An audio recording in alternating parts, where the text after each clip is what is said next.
So hello everyone and good morning सभी को। उम्मीद करता हूँ मेरी वॉइस प्रॉपर आ रही होगी सभी तक। एक बार कंफर्म कर देंगे, फिर स्टार्ट करते हैं आज का लेक्चर, जो कि है लेक्चर नंबर 11th।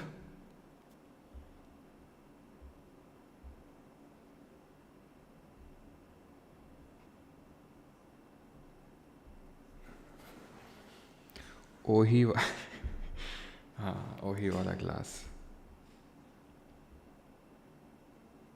10-6। और क्या, मैंने पहले ही तुम्हें बोला था एक एक मिनट करके मैं कम करूँगा।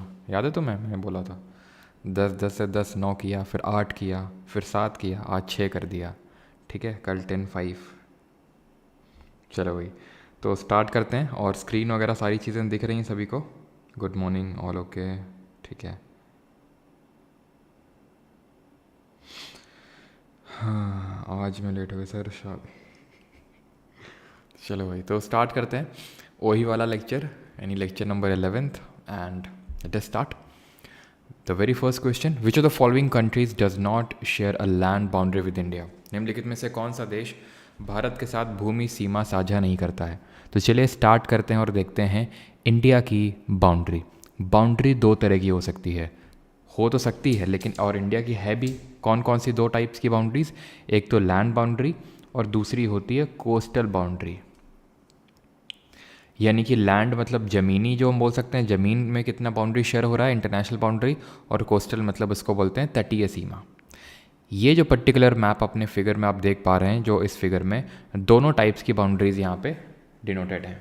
ये जो आप पिंक से देख रहे हैं, pink line starting from here and ending here, ये है हमारी लैंड बाउंड्री। और ये जो लैंड बाउंड्री है, इसकी टोटल लेंथ कितनी है? 15,200 किलोमीटर्स। अब इसके बारे में हमें विस्तार से पढ़ना है। ये जो आप ब्लू कलर से लाइन देख रहे हैं, ये है कोस्टल बाउंड्री, दैट इज़ तटीय सीमा। इसके बारे में आज के लेक्चर में हम लोग डिस्कस बिल्कुल नहीं करेंगे, कल करेंगे इसके बारे में डिस्कस।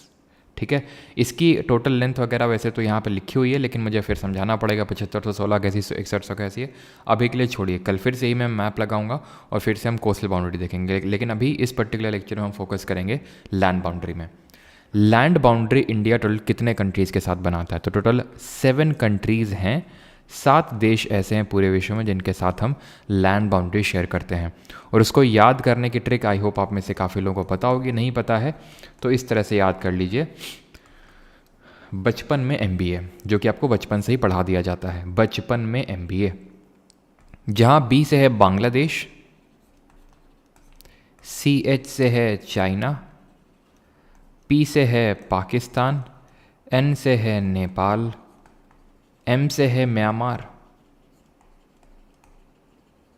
B से है भूटान और A से है अफ़गानिस्तान। ये जो लैंड बाउंड्री मैंने आपको बताई, ये टोटल कितने कंट्रीज़ निकले? 1 2 3 4 5 6 7, 7 कंट्रीज़ तो है ही हैं। इस ट्रिक की खासियत ये है कि ये डिक्रीजिंग ऑर्डर में भी है, यानी कि सबसे लंबी बाउंड्री हम शेयर करते हैं विद बांग्लादेश एंड सबसे शॉर्टेस्ट अफ़गानिस्तान। कहीं कहीं हो सकता है आपको अफ़गानिस्तान बाउंड्री ना दिखाए कि अफ़गानिस्तान के साथ हम बाउंड्री शेयर नहीं करते हैं। उसका रीज़न ये है कि आपको पता होगा ये POK है, that is Pakistan occupied Kashmir, यानी पाकिस्तान अधिग्रहित कश्मीर।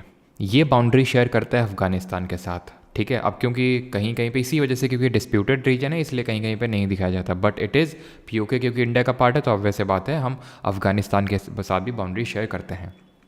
ये है अक्साई का रीजन। ठीक है, क्योंकि POK की बात आई है तो ये बताता हूँ, ये अक्साई है जिसको कि चाइना ने इलीगली ऑक्यूपाई करके रखा है। और यहाँ पे पड़ती है आपकी सक्शगाम वैली, सक्शगाम वैली। ठीक है, अब कितनी बाउंड्री है ये तो आप समझ गए। ओवरऑल 15,200 किलोमीटर लंबी बाउंड्री है। बांग्लादेश के साथ कितनी लंबी है? 4,096 किलोमीटर है। सब की नहीं याद करनी है, बस बांग्लादेश की याद कर लो। चाइना की अगर याद करनी है तो कर लो, बांग्लादेश की बस याद होनी चाहिए। चाइना पाकिस्तान की देख सकते हो आप थोड़ा सा, ठीक है, 3323, और बाकी आपको सबको याद करने की ज़रूरत नहीं है। तो ये हमारी टोटल लैंड बाउंड्री। अब कुछ चीज़ें यहाँ पे मैं बता देता हूँ, जैसे कि ये चीज़ अभी नहीं बताने वाला हूँ, कल बताऊँगा बांग्लादेश के साथ कौन कौन से स्टेट बाउंड्री शेयर करते हैं और उसकी क्या ट्रिक है चाइना के साथ। अभी हम ये देखेंगे कि कौन सी लाइन जो है सेपरेट करती है किन दो कंट्रीज़ को, वो चीज़, और दूसरी चीज़ की कौन सी फोर्स गार्ड करती है। ठीक है, तो देखिए यहाँ पे जो हमारा फर्स्ट लाइन ऑफ डिफेंस होते हैं वो CAPFs होते हैं, central arm police forces. Defence forces में आती है नेवी, एयरफोर्स और आर्मी, इतना पता है सभी को। उनका काम ये होता है कि अपना वो जो भी एक बोलते हैं ना कि वो अपनी प्रिपरेशन करते रहते हैं फॉर दी वॉर टाइम, वो वॉर टाइम के लिए फोर्सेज होती हैं। बट जो हमारी CAPFs होती हैं, सेंट्रल आर्म पुलिस फोर्सेज, जो कि मिनिस्ट्री ऑफ होम अफेयर्स के अंडर में आती हैं। जो डिफेंस फोर्सेज होती हैं वो डिफेंस मिनिस्ट्री के अंडर में आती हैं। तो ये फोर्सेज जो होती हैं CAPFs, ये हमारे बॉर्डर को गार्ड करती हैं from any kind of infiltration वगैरह, ये सारी चीज़ें। और अगर मान लो एकदम से अटैक हो गया तो थोड़ी देर उसको रोकती हैं जब तक कि आर्मी नहीं आ जाती, आर्मी, नेवी और एयरफोर्स। अगर यहाँ पे तो नेवी और वहाँ पे तो आर्मी एंड एयरफोर्स। तो अब ये कौन सी CAPF है जो कहाँ पे बॉर्डर करती है? तो एक चीज़ आपको पता होनी चाहिए, यहाँ पे आपकी BSF, that is India Pakistan और इंडिया जो बांग्लादेश बॉर्डर है। क्योंकि अभी क्वेश्चन पूछ लिया था, ऐसा नहीं क्वेश्चन पूछा इसलिए मैं बता रहा हूँ, जो लोग बैच में भी पढ़े होंगे उन लोगों को भी पता होगा, फिर प्रीवियस भी PYQ सीरीज़ मैंने आपको ये कायदे से बताया है, ठीक है। ये BSF यहाँ पे गार्ड करता है। ये जो चाइना के साथ है, यहाँ पे हमारी ITBP, Indo Tibetan border police force, ITBP, हम उसको इंडो चाइना पुलिस फोर्स नहीं बोलते हैं, बिकॉज हम जानबूझ के ये चीज़ करते हैं, बिकॉज हम तिब्बत को चाइना का हिस्सा नहीं मानते हैं, ठीक।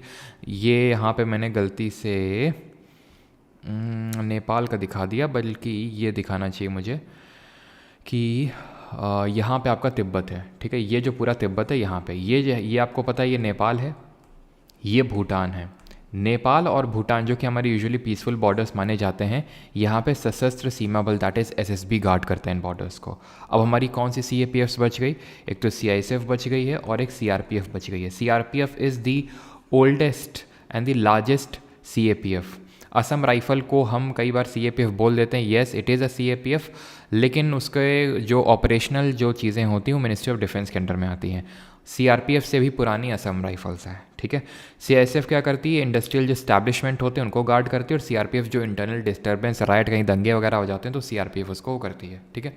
तो ये चीज़ आपको अभी के लिए याद करनी है। एंड वन थिंग मोर कि इंडिया ने चाइना बॉर्डर्स पे, जिसको कि हम नदर्न बॉर्डर्स के नाम से जानते हैं, नदर्न बॉर्डर्स के नाम से जानते हैं। आई थिंक CGL 2022 में सवाल पूछा कि हम इंडिया चाइना बॉर्डर को कितने पार्ट्स में डिवाइड करते हैं, तो इसको हम 3 पार्ट्स में डिवाइड करते हैं। 3 पार्ट कौन कौन से हैं? एक तो ये वेस्टर्न सेक्टर इसको बोलते हैं, इसको सेंट्रल सेक्टर बोलते हैं और इसको ईस्टर्न सेक्टर बोलते हैं। तो 3 सेक्टर्स में, फिर 3 पार्ट्स में इसको हम इंडो चाइना बॉर्डर को डिवाइड करते हैं। प्लस हमारी जो लाइन्स हैं कुछ, जैसे कि रेड क्लिफ लाइन, ठीक है, रेड क्लिफ लाइन हो गई, मैकमोहन लाइन हो गई, इनके बारे में हमें पता होना चाहिए किसको किससे सेपरेट करती हैं। तो रेड क्लिफ की अगर बात करें तो इंडिया और पाकिस्तान, साथ ही साथ इंडिया और बांग्लादेश, बिकॉज बांग्लादेश भी पहले ईस्ट पाकिस्तान ही हुआ करता था। मैकमोहन लाइन अगर बात करें तो इंडिया और चाइना के बीच में ही है सिर्फ, और डूरंड लाइन है किसके बीच में? इंडिया और अफ़गानिस्तान के बीच में। या फिर अगर आपसे पूछ ले पाकिस्तान अफ़गानिस्तान के बीच में कौन सी है, तो डूरंड लाइन ही होगी। ऑलराइट, श्रीलंका के साथ हम एज सच कोई लैंड बाउंड्री एकदम शेयर नहीं करते हैं। श्रीलंका और इंडिया को जो सेपरेट करता है वो एक स्टेट है जिसको हम बोलते हैं पाक स्टेट, यानी कि पाक जलडमरू मध्य, ठीक है। बाकी की चीज़ें हम कल देखेंगे। आंसर क्या होगा इसका? तजिकिस्तान, इसके साथ हम बाउंड्री शेयर नहीं करते हैं। अगला क्वेश्चन है question number 2, Cheraw dance belongs to which of the following states? Cheraw नृत्य किस राज्य से संबंधित है? मिजोरम, गुजरात, उत्तराखंड या फिर नागालैंड? चिराव ये आपका एसोसिएटेड है मिज़ोरम से, ऑप्शन नंबर ए। मिज़ोरम के हमारे कुछ और भी डांसेस हैं, जैसे कि चेलम, इस तरह से हम याद करते हैं कि खुल्लम खुल्ला ऐसे, ठीक है। तो खुल्लम खुल्ला, चेलम चलेगी, ठीक है, चिल्लम चलेगी, तो चेलम, ठीक है। और चिराव हो गया आपका। गुजरात की बात करें तो यहाँ पे आपका हूडो हो जाएगा, टिप्पणी हो जाएगा। आप ऐसे याद कर सकते हैं, यहाँ पानी की कमी रहती है ना, आपको पता है कि गुजरात आपका एक रेन डेफिसिट रीजन में आता है। गोप रास आता है, डांडिया रास आता है। अब जो डांडिया होता है उसको किस चीज़, ये इसकी सिग्निफिकेंस क्या है? इसकी सिग्निफिकेंस ये है कि ये गॉडेस दुर्गा माता और जो महिषासुर है असुर, उनके बीच की फाइट, एक मॉक फाइट दिखाता है, ठीक है, डांडिया रास की बात करें। देन हमारा इसमें गरबा भी हो जाएगा, ठीक है, माटुकाड़ी भी हो जाएगा, और विंचूदो हो जाएगा, ठीक है। तो ये मोस्टली वही हैं जो आपसे एग्जाम में रिपीटेडली पूछता है। उत्तराखंड के अगर हम डांसेस की बात करें तो चोलिया, भोटिया, मैंने आपको बताया था भूटिया जो ट्राइब है वो सिक्किम की है, और जो भोटिया है वो उत्तराखंड के जो बुग्याल ग्रासलैंड है, जिनको हम समर ग्रासलैंड्स के नाम से जानते हैं, वहाँ पे देखने को मिलती है। झोरा और मुखौटा, ठीक है। और नागालैंड के तो आई थिंक मैं आपको बता चुका हूँ कि नाग है, नाग क्या कर रहा है, या फिर नाग को पकड़ो आलू डालो उसमें, ठीक है, इस तरह से मैं याद किया था। और नाग किस तरह से चलते हैं, रेंग रेंग के चलते हैं, तो रेंगमा, आलू यट्टू और बटरफ्लाई, ठीक है, इस तरह से याद किया था हम लोगों ने कि भाई नागालैंड के लोग एक्चुअल में ऐसे होता है जैसे कुत्ते मार के खा लेते हैं, मतलब होता है एक्चुअल में, ठीक है। तो ऐसे याद कर लो कि भाई उन्होंने सांप और बटरफ्लाई मार के आलू डाल के खा लिया ऐसे करके, ठीक है।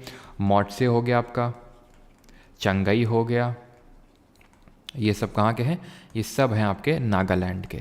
और नागालैंड का एक फेस्टिवल है जिसको हम फेस्टिवल ऑफ फेस्टिवल्स के नाम से जानते हैं, ज़रा उसका नाम बता दीजिए और उसको हम किस टाइम पे सेलिब्रेट करते हैं, यानी ये किस मंथ में, वो बता दीजिए। फेस्टिवल ऑफ फेस्टिवल्स के नाम से जानते हैं उसको। अगला है हमारा, which of the following states is the least populated according to the census of 2011। जनगणना 2011 के अनुसार निम्नलिखित में से कौन सा राज्य सबसे कम आबादी वाला है, यानी लीस्ट पॉपुलेशन है उसकी। अब यहाँ पे आपके पास ऑप्शन में सिक्किम नहीं है, बिकॉज अगर हम लीस्ट पॉपुलेशन की बात करें तो सिक्किम की पॉपुलेशन है, बट यहाँ लिखा है विच ऑफ दी फॉलोइंग, यानी इनमें से किसका सबसे कम पॉपुलेशन है। तो फेस्टिवल ऑफ फेस्टिवल्स के नाम से हम सभी लोगों ने आई थिंक सही आंसर दिया होगा। हॉर्नबिल को जानते हैं, हॉर्नबिल हो गया, सेक्रेनी हो गया, ठीक है, मोत्सू हो गया, ये सब कहाँ के फेस्टिवल है, नागालैंड के। मोत्सू को कौन सी ट्राइब सेलिब्रेट करती है, हॉर्नबिल को कौन सी ट्राइब सेलिब्रेट करती है, ये आप बताएंगे। इसको हम 1 से लेकर 10 दिसंबर तक सेलिब्रेट करते हैं। तो यहाँ पे सिक्किम, वैसे तो ओवरऑल सिक्किम ही है आंसर, बट यहाँ पे क्योंकि सिक्किम ऑप्शन में नहीं है इसलिए we have to pick one जो कि यहाँ पे सही आंसर होगा, दैट इज़ अरुणाचल प्रदेश। इसको थोड़ा आप ऐसे भी गेस कर सकते थे कि अरुणाचल प्रदेश की जो पॉपुलेशन डेंसिटी है, जो जनसंख्या घनत्व है, वो भी सबसे कम है। कितना है, 17 लोग रहते हैं सिर्फ पर स्क्वायर किलोमीटर। सबसे ज़्यादा लोग कहाँ पे रहते हैं, बिहार में रहते हैं पर स्क्वायर किलोमीटर, यानी कि पॉपुलेशन डेंसिटी, जनसंख्या घनत्व यही होता है कि पर स्क्वायर किलोमीटर कितने लोग रह रहे हैं। तो बिहार में 1106 लोग रह रहे हैं, और दिल्ली में कितने लोग रह रहे हैं ये मैं आपको बता चुका हूँ, जरा कमेंट में बताएंगे। हिंट है आपके लिए, लगभग 10 गुना है इसका, ठीक है। आंध्र प्रदेश, अब ठीक है ये हो गया। अब यहाँ पे अगर आपसे पूछ ले कि हाईएस्ट पॉपुलेशन किसकी है, सबसे ज़्यादा जनसंख्या कहाँ की है, तो ये है उत्तर प्रदेश की। और हमें सिर्फ यही नहीं पता होना चाहिए कि पहले नंबर पे कौन है, हमें ये पता होना चाहिए कि सेकंड नंबर पे कौन आता है, महाराष्ट्र आता है, थर्ड नंबर पे कौन आता है, बिहार आता है जिसकी पॉपुलेशन डेंसिटी सबसे ज़्यादा है, फोर्थ नंबर पे वेस्ट बंगाल। 3 भी याद रखेंगे चलेगा। लोवेस्ट के टर्म्स में हम बात करते हैं तो सबसे पहले लोवेस्ट के टर्म में आता है सिक्किम की पॉपुलेशन सबसे कम है, देन आता है मिज़ोरम, देन आता है आंध्र प्रदेश, ठीक है। ये हम सिर्फ स्टेट्स की बात कर रहे हैं। अगर हम यूटी की बात कर लेते हैं तो यूटी में सिर्फ हमें हाईएस्ट एंड लोवेस्ट पता होना चाहिए। हाईएस्ट है दिल्ली का, दिल्ली के बाद वैसे पुडुचेरी है, लेकिन कोई नहीं, आपको सिर्फ एक याद होना चाहिए। और दिल्ली का पॉपुलेशन डेंसिटी कितना है, रफली 11,320, यानी कि 10 टाइम्स ऑफ जो जितना बिहार में है। लोवेस्ट है लक्षद्वीप का, लक्षद्वीप का जो पॉपुलेशन है वो सबसे लोवेस्ट है, और Lakshadweep is the UT with the highest literacy rate. साक्षरता दर भी यहाँ पे सबसे अधिक है, 91.85% यहाँ की लिटरेसी रेट है, ठीक है। और एक चीज़, अभी क्वेश्चंस आए हैं माइग्रेशन पे, ठीक है। तो माइग्रेशन भी 2 तरह का है, एक तो नेट इन माइग्रेशन, ठीक है। नेट इन मतलब कहाँ पे सबसे ज़्यादा लोग कहाँ पे किस स्टेट में सबसे ज़्यादा लोग आते हैं, और कहाँ पे सबसे ज़्यादा लोग, कहाँ से सबसे ज़्यादा लोग जाते हैं। तो जब हम इन की बात करते हैं तो सबसे ज़्यादा लोग आते हैं महाराष्ट्र में, देन आपका हो जाएगा महाराष्ट्र के बाद दिल्ली, देन हो जाएगा गुजरात। आउट की बात करेंगे तो यूपी एंड बिहार। वैसे तो दोनों इंपॉर्टेंट है, दोनों ही आप याद करके रखिएगा, ठीक है। तो ऑप्शन नंबर सेकंड यहाँ पे सही आंसर हो जाएगा। बाकी आप एरिया के टर्म्स में जानते हैं, एरिया के टर्म्स में अगर सबसे बड़ा स्टेट की बात करेंगे, लार्जेस्ट है राजस्थान एरिया के टर्म्स में। और लोवेस्ट की बात करेंगे तो कितना है, किसका है, लोवेस्ट है आपका, मतलब स्मॉलेस्ट नॉट लोवेस्ट, स्मॉलेस्ट है गोवा। एंड इंडिया की पॉपुलेशन कितनी है ये कमेंट में आप बताएंगे। और क्या आपको यूपी की पॉपुलेशन पता है, अगर आप यूपी के हैं तो फिर आपको पॉपुलेशन पता होनी चाहिए, बताइए ज़रा, देखते हैं कितने लोगों को पता है। AIDS can be abbreviated for, AIDS का संक्षिप्त रूप क्या है, acquired immuno deficiency syndicate, acquired immuno deficiency syndrome, acquired immuno deficiency syndicate, acquired immunic deficiency syndrome. 1.21 billion सही आंसर होगा। जो लोग बाकी लिख रहे हैं वो गलत हैं, ठीक है। सही आंसर इसका क्या होगा, ठीक है, पिछले वाले का आंसर होगा 1.21 बिलियन, ध्यान रखना जो मैंने पूछा था और ये मैं आपको बता चुका हूँ। ठीक है, चलिए, तो यहाँ पे सही आंसर क्या होगा, acquired immuno deficiency syndrome, option number second. AIDS ये एक वायरस की वजह से होने वाली बीमारी है।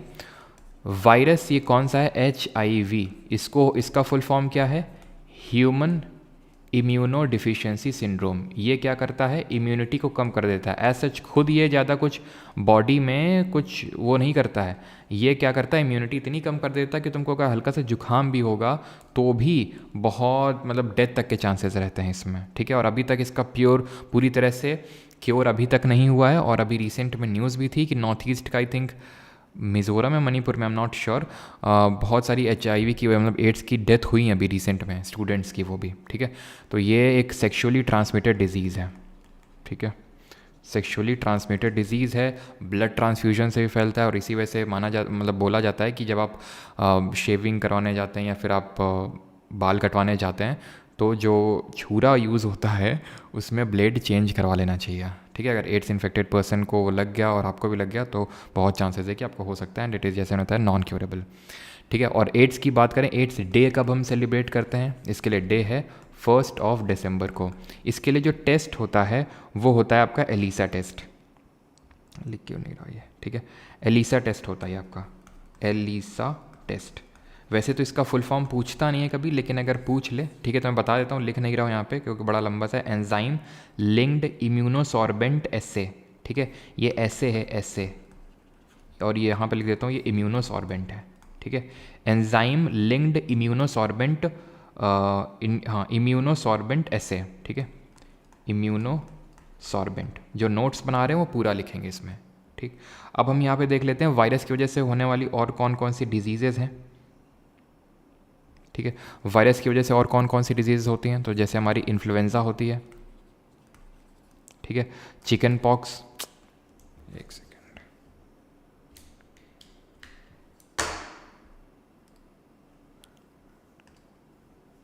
ठीक है, इन्फ्लुएंजा हो गया, chicken pox, common cold, meningitis. ठीक है, मेनिंजाइटिस, हेपेटाइटिस। हेपेटाइटिस किसको अफेक्ट करता है, कौन से ऑर्गन को, ये लिवर को अफेक्ट करता है ये हेपेटाइटिस।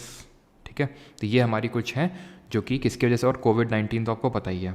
ठीक है, जो हमारा डेंगू होता है ना वो भी इसी की वजह से होता है, वायरस की वजह से ही। आगे बढ़ते हैं, अगला है, और एक और नोट कर लो, हर्पीज़।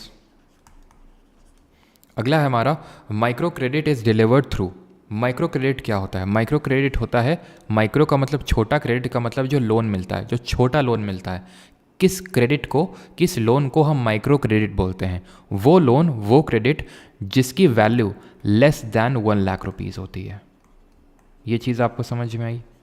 भारत में किसको माइक्रो क्रेडिट लोन मिलता है, अब ये माइक्रो क्रेडिट के बेनिफिट ये होते हैं कि एक कोलेट्रल फ्री लोन होता है, यानी कि इसमें आपको कुछ गिरवी नहीं रखना है, और ये आपको सिर्फ तभी मिलेगा जब आपकी एनुअल इनकम आपके घर की 3 लाख से कम होगी, 3 लाख से कम होगी, लेस दैन 3 लाख।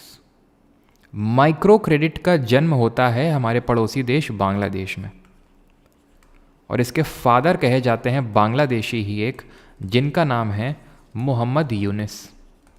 इन्होंने क्या किया था, इन्होंने बांग्लादेश में एक ग्रामीण बैंक की स्थापना करी, और उसके थ्रू उन्होंने दिखाया कि इस तरह से रूरल लेवल में अगर हम क्रेडिट सप्लाई पहुंचानी है और वहाँ की पॉवर्टी, गरीबी हटानी है, तो किस तरह से हम माइक्रो क्रेडिट का यूज़ कर सकते हैं। तो 1983 में इन्होंने ये किया, जिसके थ्रू क्या हुआ, जिसके थ्रू फाइनेंशियल इंक्लूजन हुआ। फाइनेंशियल इंक्लूजन का मतलब क्या होता है, वित्तीय समावेश, कि अब हर कोई जो है फाइनेंशियल एक्टिविटीज़ परफॉर्म कर पा रहा है। अब शहर के लोग तो कर ही पाते हैं, गांव के लोग भी अगर करने लगे तो फाइनेंशियल इंक्लूजन हो जाएगा। जैसे कि आज इंडिया में अगर हम बात करें तो it is the best example of financial inclusion, है ना। ठेले वाले को आप देखते हैं किस तरह से वो UPI लगाया रहता है, या फिर आज गांव में सब लोग ऑनलाइन पेमेंट कर रहे हैं, तो it is the financial inclusion. तो ये 1983 में ग्रामीण बैंक को सेटअप करते हैं, जिसके लिए इनको नोबेल प्राइज़ मिलता है। किस ईयर में, 2006 में। इंपॉर्टेंट है।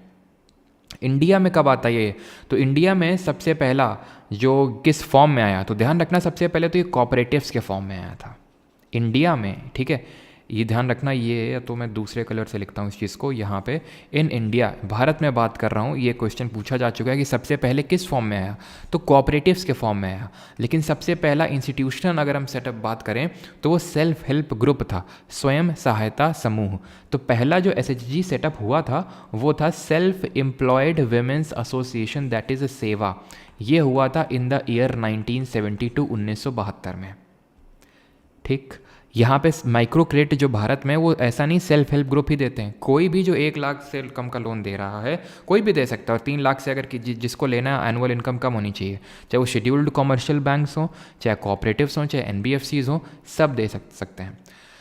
अभी अगर आपको डिफरेंस नहीं पता है SCB और NBFC में, कोई दिक्कत नहीं, आगे मैं समझाऊंगा। बट अभी के लिए नॉन बैंकिंग फाइनेंशियल कंपनीज जो होती हैं, इनके लिए क्या लिमिट होती है, क्या कौन लोन दे सकते हैं, और NBFC MFI क्या होते हैं वो समझ लीजिए।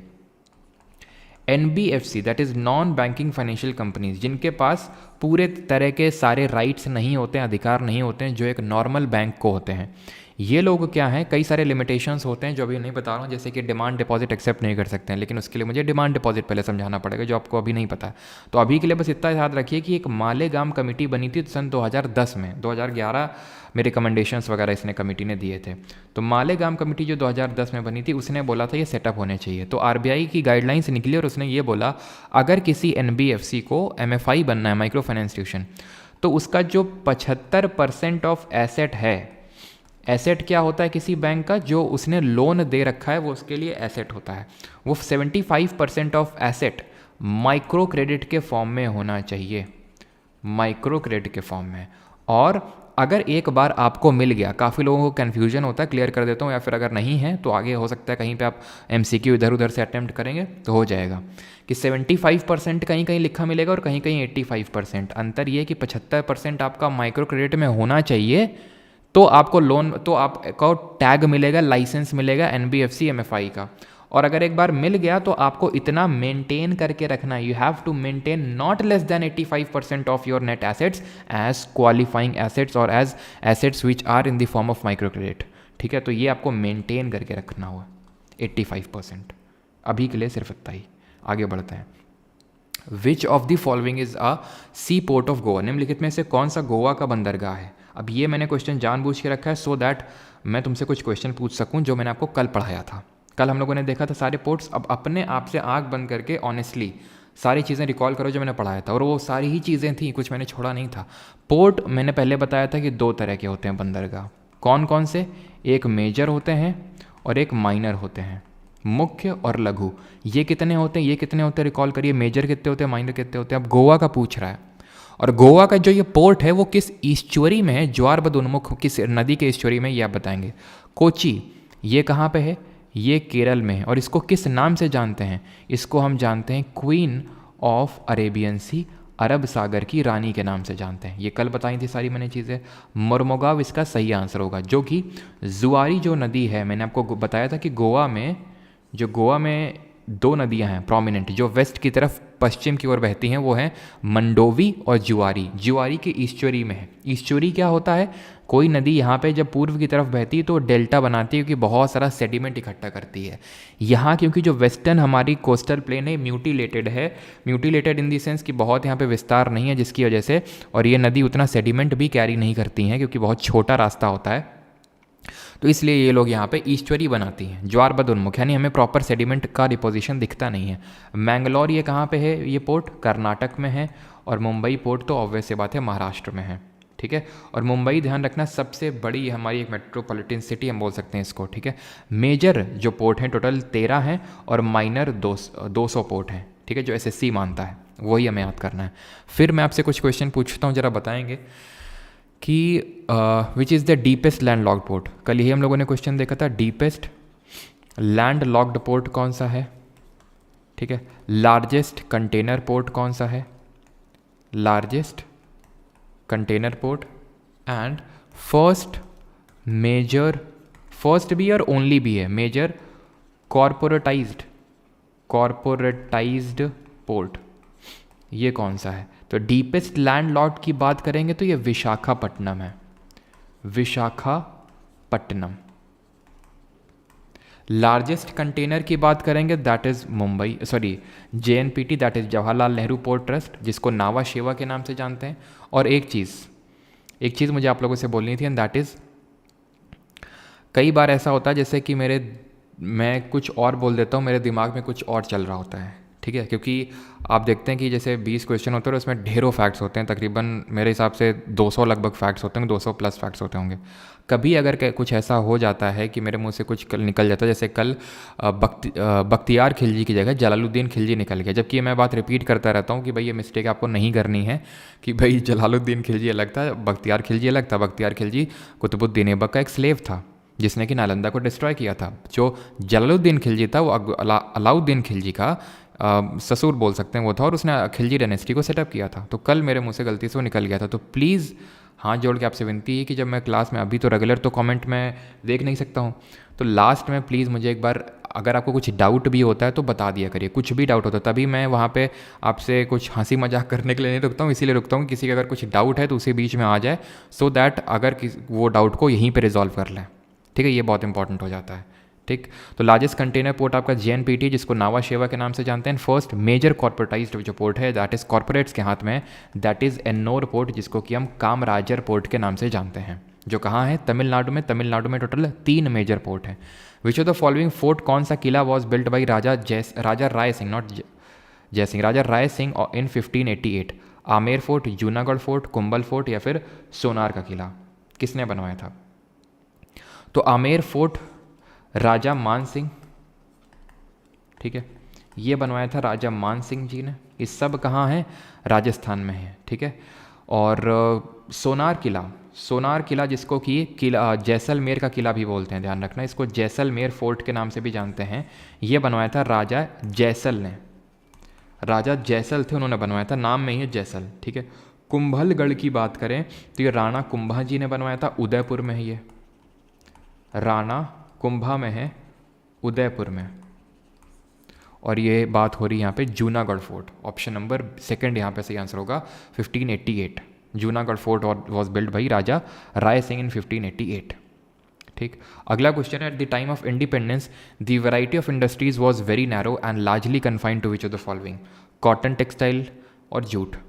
The variety of industries was, ठीक है, तो कौन सी इंडस्ट्रीज थी at the time of independence? ये दोनों ही थी, कॉटन भी थी और जूट भी थी, दैट इज ऑप्शन नंबर 1 यहाँ पे सही आंसर होगा, बोथ 1 and 2। अब हम थोड़ा सा हिस्ट्री देख लेते हैं।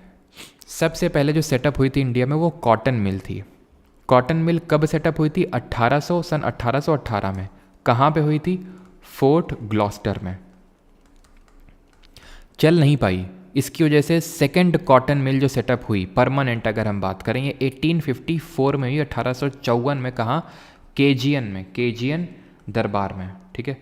केजीएन दरबार नहीं, सॉरी, केजीएन आई थिंक दाबेर था, ठीक है, केजीएन दाबेर नाम की जगह थी वहाँ पे 1854 में।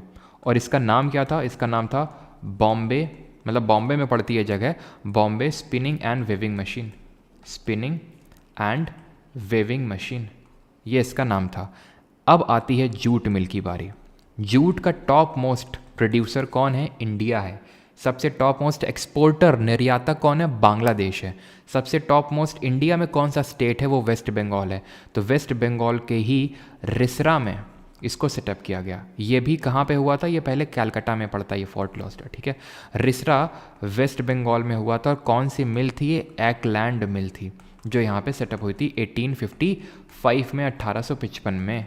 यानी कि जूट मिल जो सेकंड वाली सेटअप हुई थी परमानेंट वाली, उसके 1 साल बाद। और अभी रिसेंट में आपसे ये क्या बोलते हैं, सीमेंट वाली भी पूछ ली कि पहली cement industry, first cement industry कहाँ पे ये लगी? तो पहली जो सीमेंट इंडस्ट्री लगी वो सन 1904 में लगी, 1904 में, चेन्नई तमिलनाडु में। तो आंसर यहाँ पे ऑप्शन नंबर 1 होगा। एक क्वेश्चन है आपके लिए, एंड दैट इज कि स्टील प्लांट्स किस साल लगे थे, किस ईयर लगे थे? वो तो मैं आपको बता चुका हूँ, सेकेंड 5 ईयर प्लान के टाइम पे लगे थे, और उससे आप गेस भी कर सकते हैं। 3 स्टील प्लांट लगे थे सेकेंड 5 ईयर प्लान के तहत। किस ईयर में? Which track in Bhutan is considered to be crown jewel of Bhutanese king? Bhutan में कौन सा ट्रैक भूटानी ट्रैकिंग का मुकुट रत्न माना जाता है? ये माना जाता है आपका स्नोमैन ट्रैक। मतलब ये ट्रैकिंग आप जानते हैं ना, ट्रैकिंग में कुछ काफ़ी लोग जाते हैं तो उसको मतलब काफ़ी अच्छा ट्रैक है काफ़ी, मतलब बर्फ़ से ढका हुआ, तो इसलिए उसको बहुत ही अच्छा सुंदर ट्रैक मानते हैं, स्नोमैन ट्रैक। भूटान की अगेन रिपीटेडली मैं आपको पहले ही बता चुका हूँ कि ऑफिशियल लैंग्वेज क्या है, याद रखना है डेजोंखा है, क्योंकि ये पूछ लेगा आपसे, आई थिंक अभी रिसेंट में पूछा भी है। अफगानिस्तान के, क्योंकि अभी मैंने देख रहा था जब मैंने आपको पिछले अभी पढ़ाया था PYQ सीरीज़ में किसी लेक्चर में, तो उसी दिन स्टूडेंट ने बोला था कि सर आज आपने PYQ सीरीज़ में पढ़ाया था और आज ही आ गया ये क्वेश्चन, ठीक है। अफगानिस्तान की क्या है, डारी एंड पश्तो, ठीक है। श्रीलंका की याद करना है तो सिन्हली चलती है और तमिल चलती है यहाँ पे, ठीक है। सिन्हलीज एंड तमिल यहाँ पे चलती है श्रीलंका में। कुछ क्वेश्चन पूछा था यहाँ पे, सेकेंड 5 ईयर प्लान का ड्यूरेशन क्या था, पहले का था 51 से आपका 56 तक, और दूसरे का था 56 से लेके 1956 से लेके 1961 तक। Sir if micro credit other than the NBFC, ये काफ़ी पुराना है क्या, आई थिंक कमेंट, ठीक। बिल्कुल सही है, 19 जूट मिल रिस्टा वेस्ट बंगाल 1855, हाँ जी मैंने 1855 ही लिखा हुआ है यहाँ पे, ठीक। आगे बढ़ते हैं, और कुछ तो यहाँ पे नहीं है। Who among the following is 7th Sikh गुरु, निम्नलिखित में से 7वें सिख गुरु कौन है, गुरु हरकिशन, हरराय, हरगोबिंद या फिर तेग बहादुर। सिख गुरु 7वें की बात हो रही है।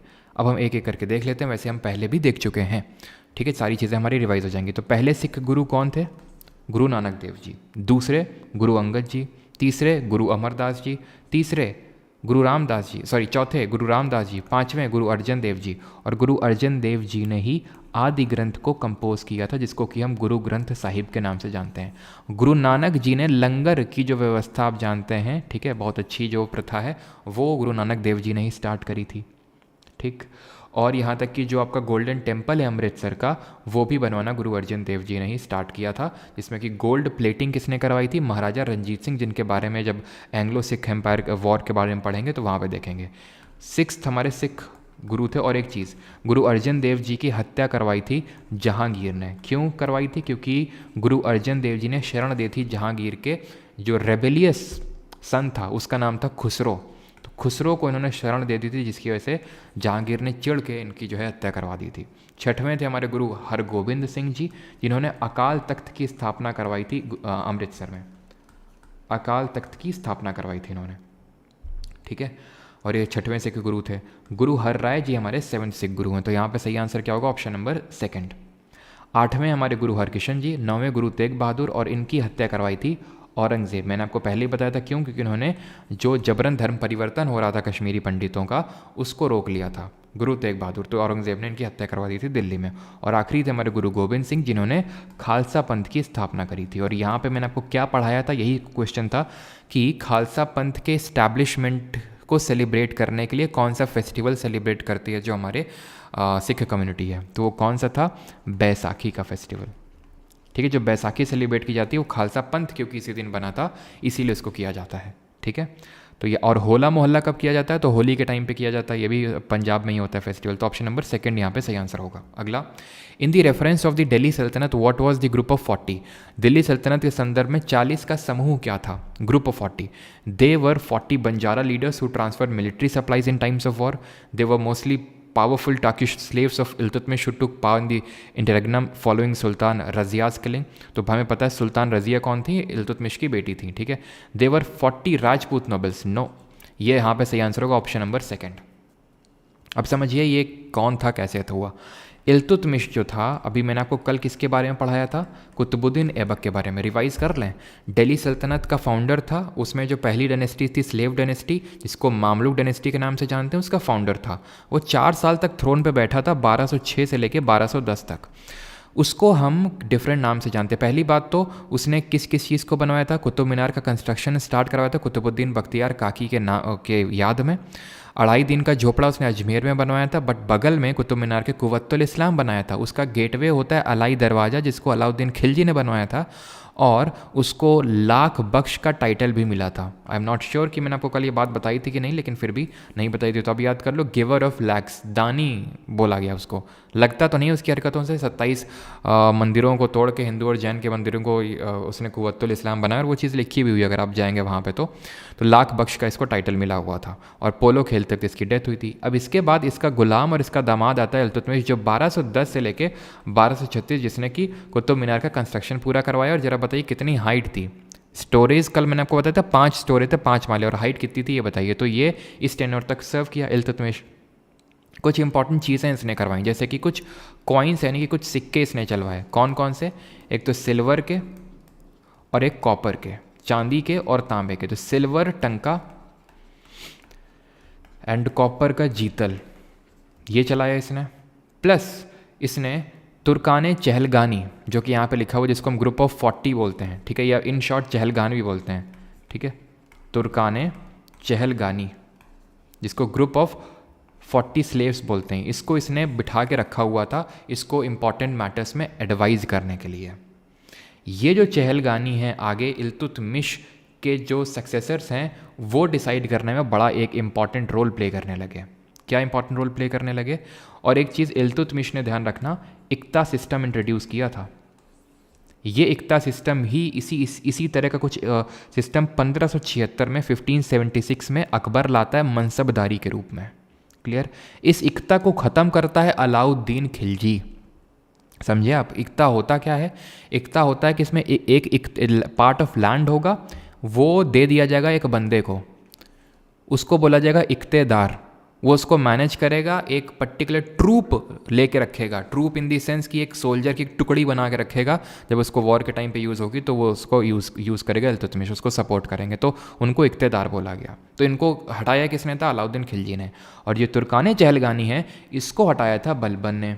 क्यों? क्योंकि समझ गया था अगर थ्रोन पे हमें रहना है तो इसको हटाना पड़ेगा, क्योंकि इसने पीछे देख चुका था कि कैसे ये एक एक करके जो अपने मन मर्जी का होता है उसको थ्रोन पे बिठाते हैं, फिर हटा देते हैं। जैसे कि इल्तुतमिश के बाद उसकी बेटी आई थी रज़िया सुल्तान। ये Razia Sultan was the first lady women ruler of the medieval India. Razia Sultan की बात करें तो ये बहुत ही शॉर्ट ड्यूरेशन के लिए रूल करी। अपने इसके जो भाई थे उसे बेटर एबल रूलर थी, ये चीज़ हमें पता चलती है तबाकत नसीरी से। ये मैंने आपको बताया था तबाकत ए नसीरी, ये किसने लिखी? कौन था क्रॉनिकल यानी historian during the time of Iltutmish? He was Minhaje Siraj. Minhaje Siraj. तो रज़िया सुल्तान की डेथ हो जाती है, देन बैक टू बैक 2-3 बीच में आते हैं, लेकिन वो इतने प्रोमिनेंट थे नहीं। मेन जो प्रोमिनेंट आता है इल्तुतमिश के बाद वो बलबन ही था, जिसने 1266 फिर 1267 में कदम रखा और 1287 तक ये रहा, 1287 तक बलबन ने कुछ इंपॉर्टेंट काम किए। जैसे सबसे पहले तो उसने इस चहलगानी को ख़त्म कर दिया, एंडेड बाई बलबन। इसने सिजदा और पैबोस को शुरू किया कि जैसे ही हम दिख जाएं तो हमारे सामने तुम सिजदा करना नहीं, झुक जाना, और हमारे पैबोस यानी पैरों को चूमना। क्यों? सो दैट इज्जत बनी रहे किंग के लिए, ठीक है। और ये खुद को आफरा सियाब का डिसेंडेंट बताता था कि हम बड़ी रॉयल फैमिली से आते हैं, जबकि था एक स्लेव ही, गुलाम था इल्तुतमिश का। देन इसने बोला कि हम ज़िल्ले इलाही हैं, यानी कि हम शैडो ऑफ गॉड हैं, भगवान अल्लाह की छाया हैं हम, ये बोलता था, ज़िल्ले इलाही हैं।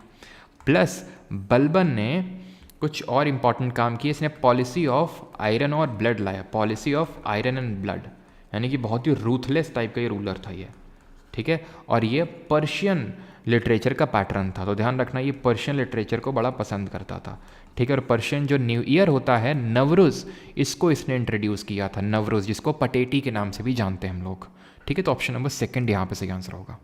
यहाँ तक आई होप सबको सारी चीज़ें क्लियर होंगी। आगे बढ़ते हैं। Which of the following statement is correct about the great Himalayas? Great Himalaya के बारे में निम्नलिखित में से कौन सा कथन है सही है? ऑप्शन हैं आपके, स्टेटमेंट्स हैं आपके। The folds of great Himalayas are symmetrical in nature, the core of this part of Himalayas is composed of granite. Yes. Theory of kingship दी बलबन ने, थ्योरी ऑफ किंगशिप, अल्लाह की फ़ोटो दिखाई। अच्छा, सीजल की फॉर्म फिल अप करने आया हूँ और इधर क्लास कर रहा हूँ। हाँ, क्लास कर लो वो भी ज़रूरी है, फॉर्म उससे भी ज़रूरी है, ठीक है। ग्रेट हिमालय की बात करते हैं। अब हिमालय में हमारा ये पहला क्वेश्चन है, ठीक है। हिमालय हैं क्या? हिमालय हैं अ फॉर्म ऑफ माउंटेन, ये सबको पता है। इनका फॉर्मेशन कैसे हुआ, ठीक है, एकदम सारी चीज़ें, सो दैट हिमालय से कोई भी क्वेश्चन आ जाए छूटना नहीं चाहिए। फॉर्मेशन हुआ इनका प्लेट बाउंड्री से। कैसे? देखो, प्लेट बाउंड्री भी मैंने समझाया नहीं, यहाँ समझाने लग गया तो फिर और ज़्यादा वो हो जाएगा डीप। तो अभी समझ लो, फॉर्मेशन हुआ इसका कॉन्वर्जेंट बाउंड्री, दो बाउंड्री पास में आई, 2 लिथोस्फेरिक प्लेट पास में। लिथोस्फेरिक प्लेट तुम जानते हो क्या, मैं बता चुका हूँ, पूरा crust plus upper solid part of mantle को ही हम लिथोस्फेरिक प्लेट बोलते हैं। कितनी मेजर लिथोस्फेरिक प्लेट हैं कमेंट में बताएंगे। तो कॉन्वर्जेंट प्लेट बाउंड्री से इसका फॉर्मेशन होता है। कैसे?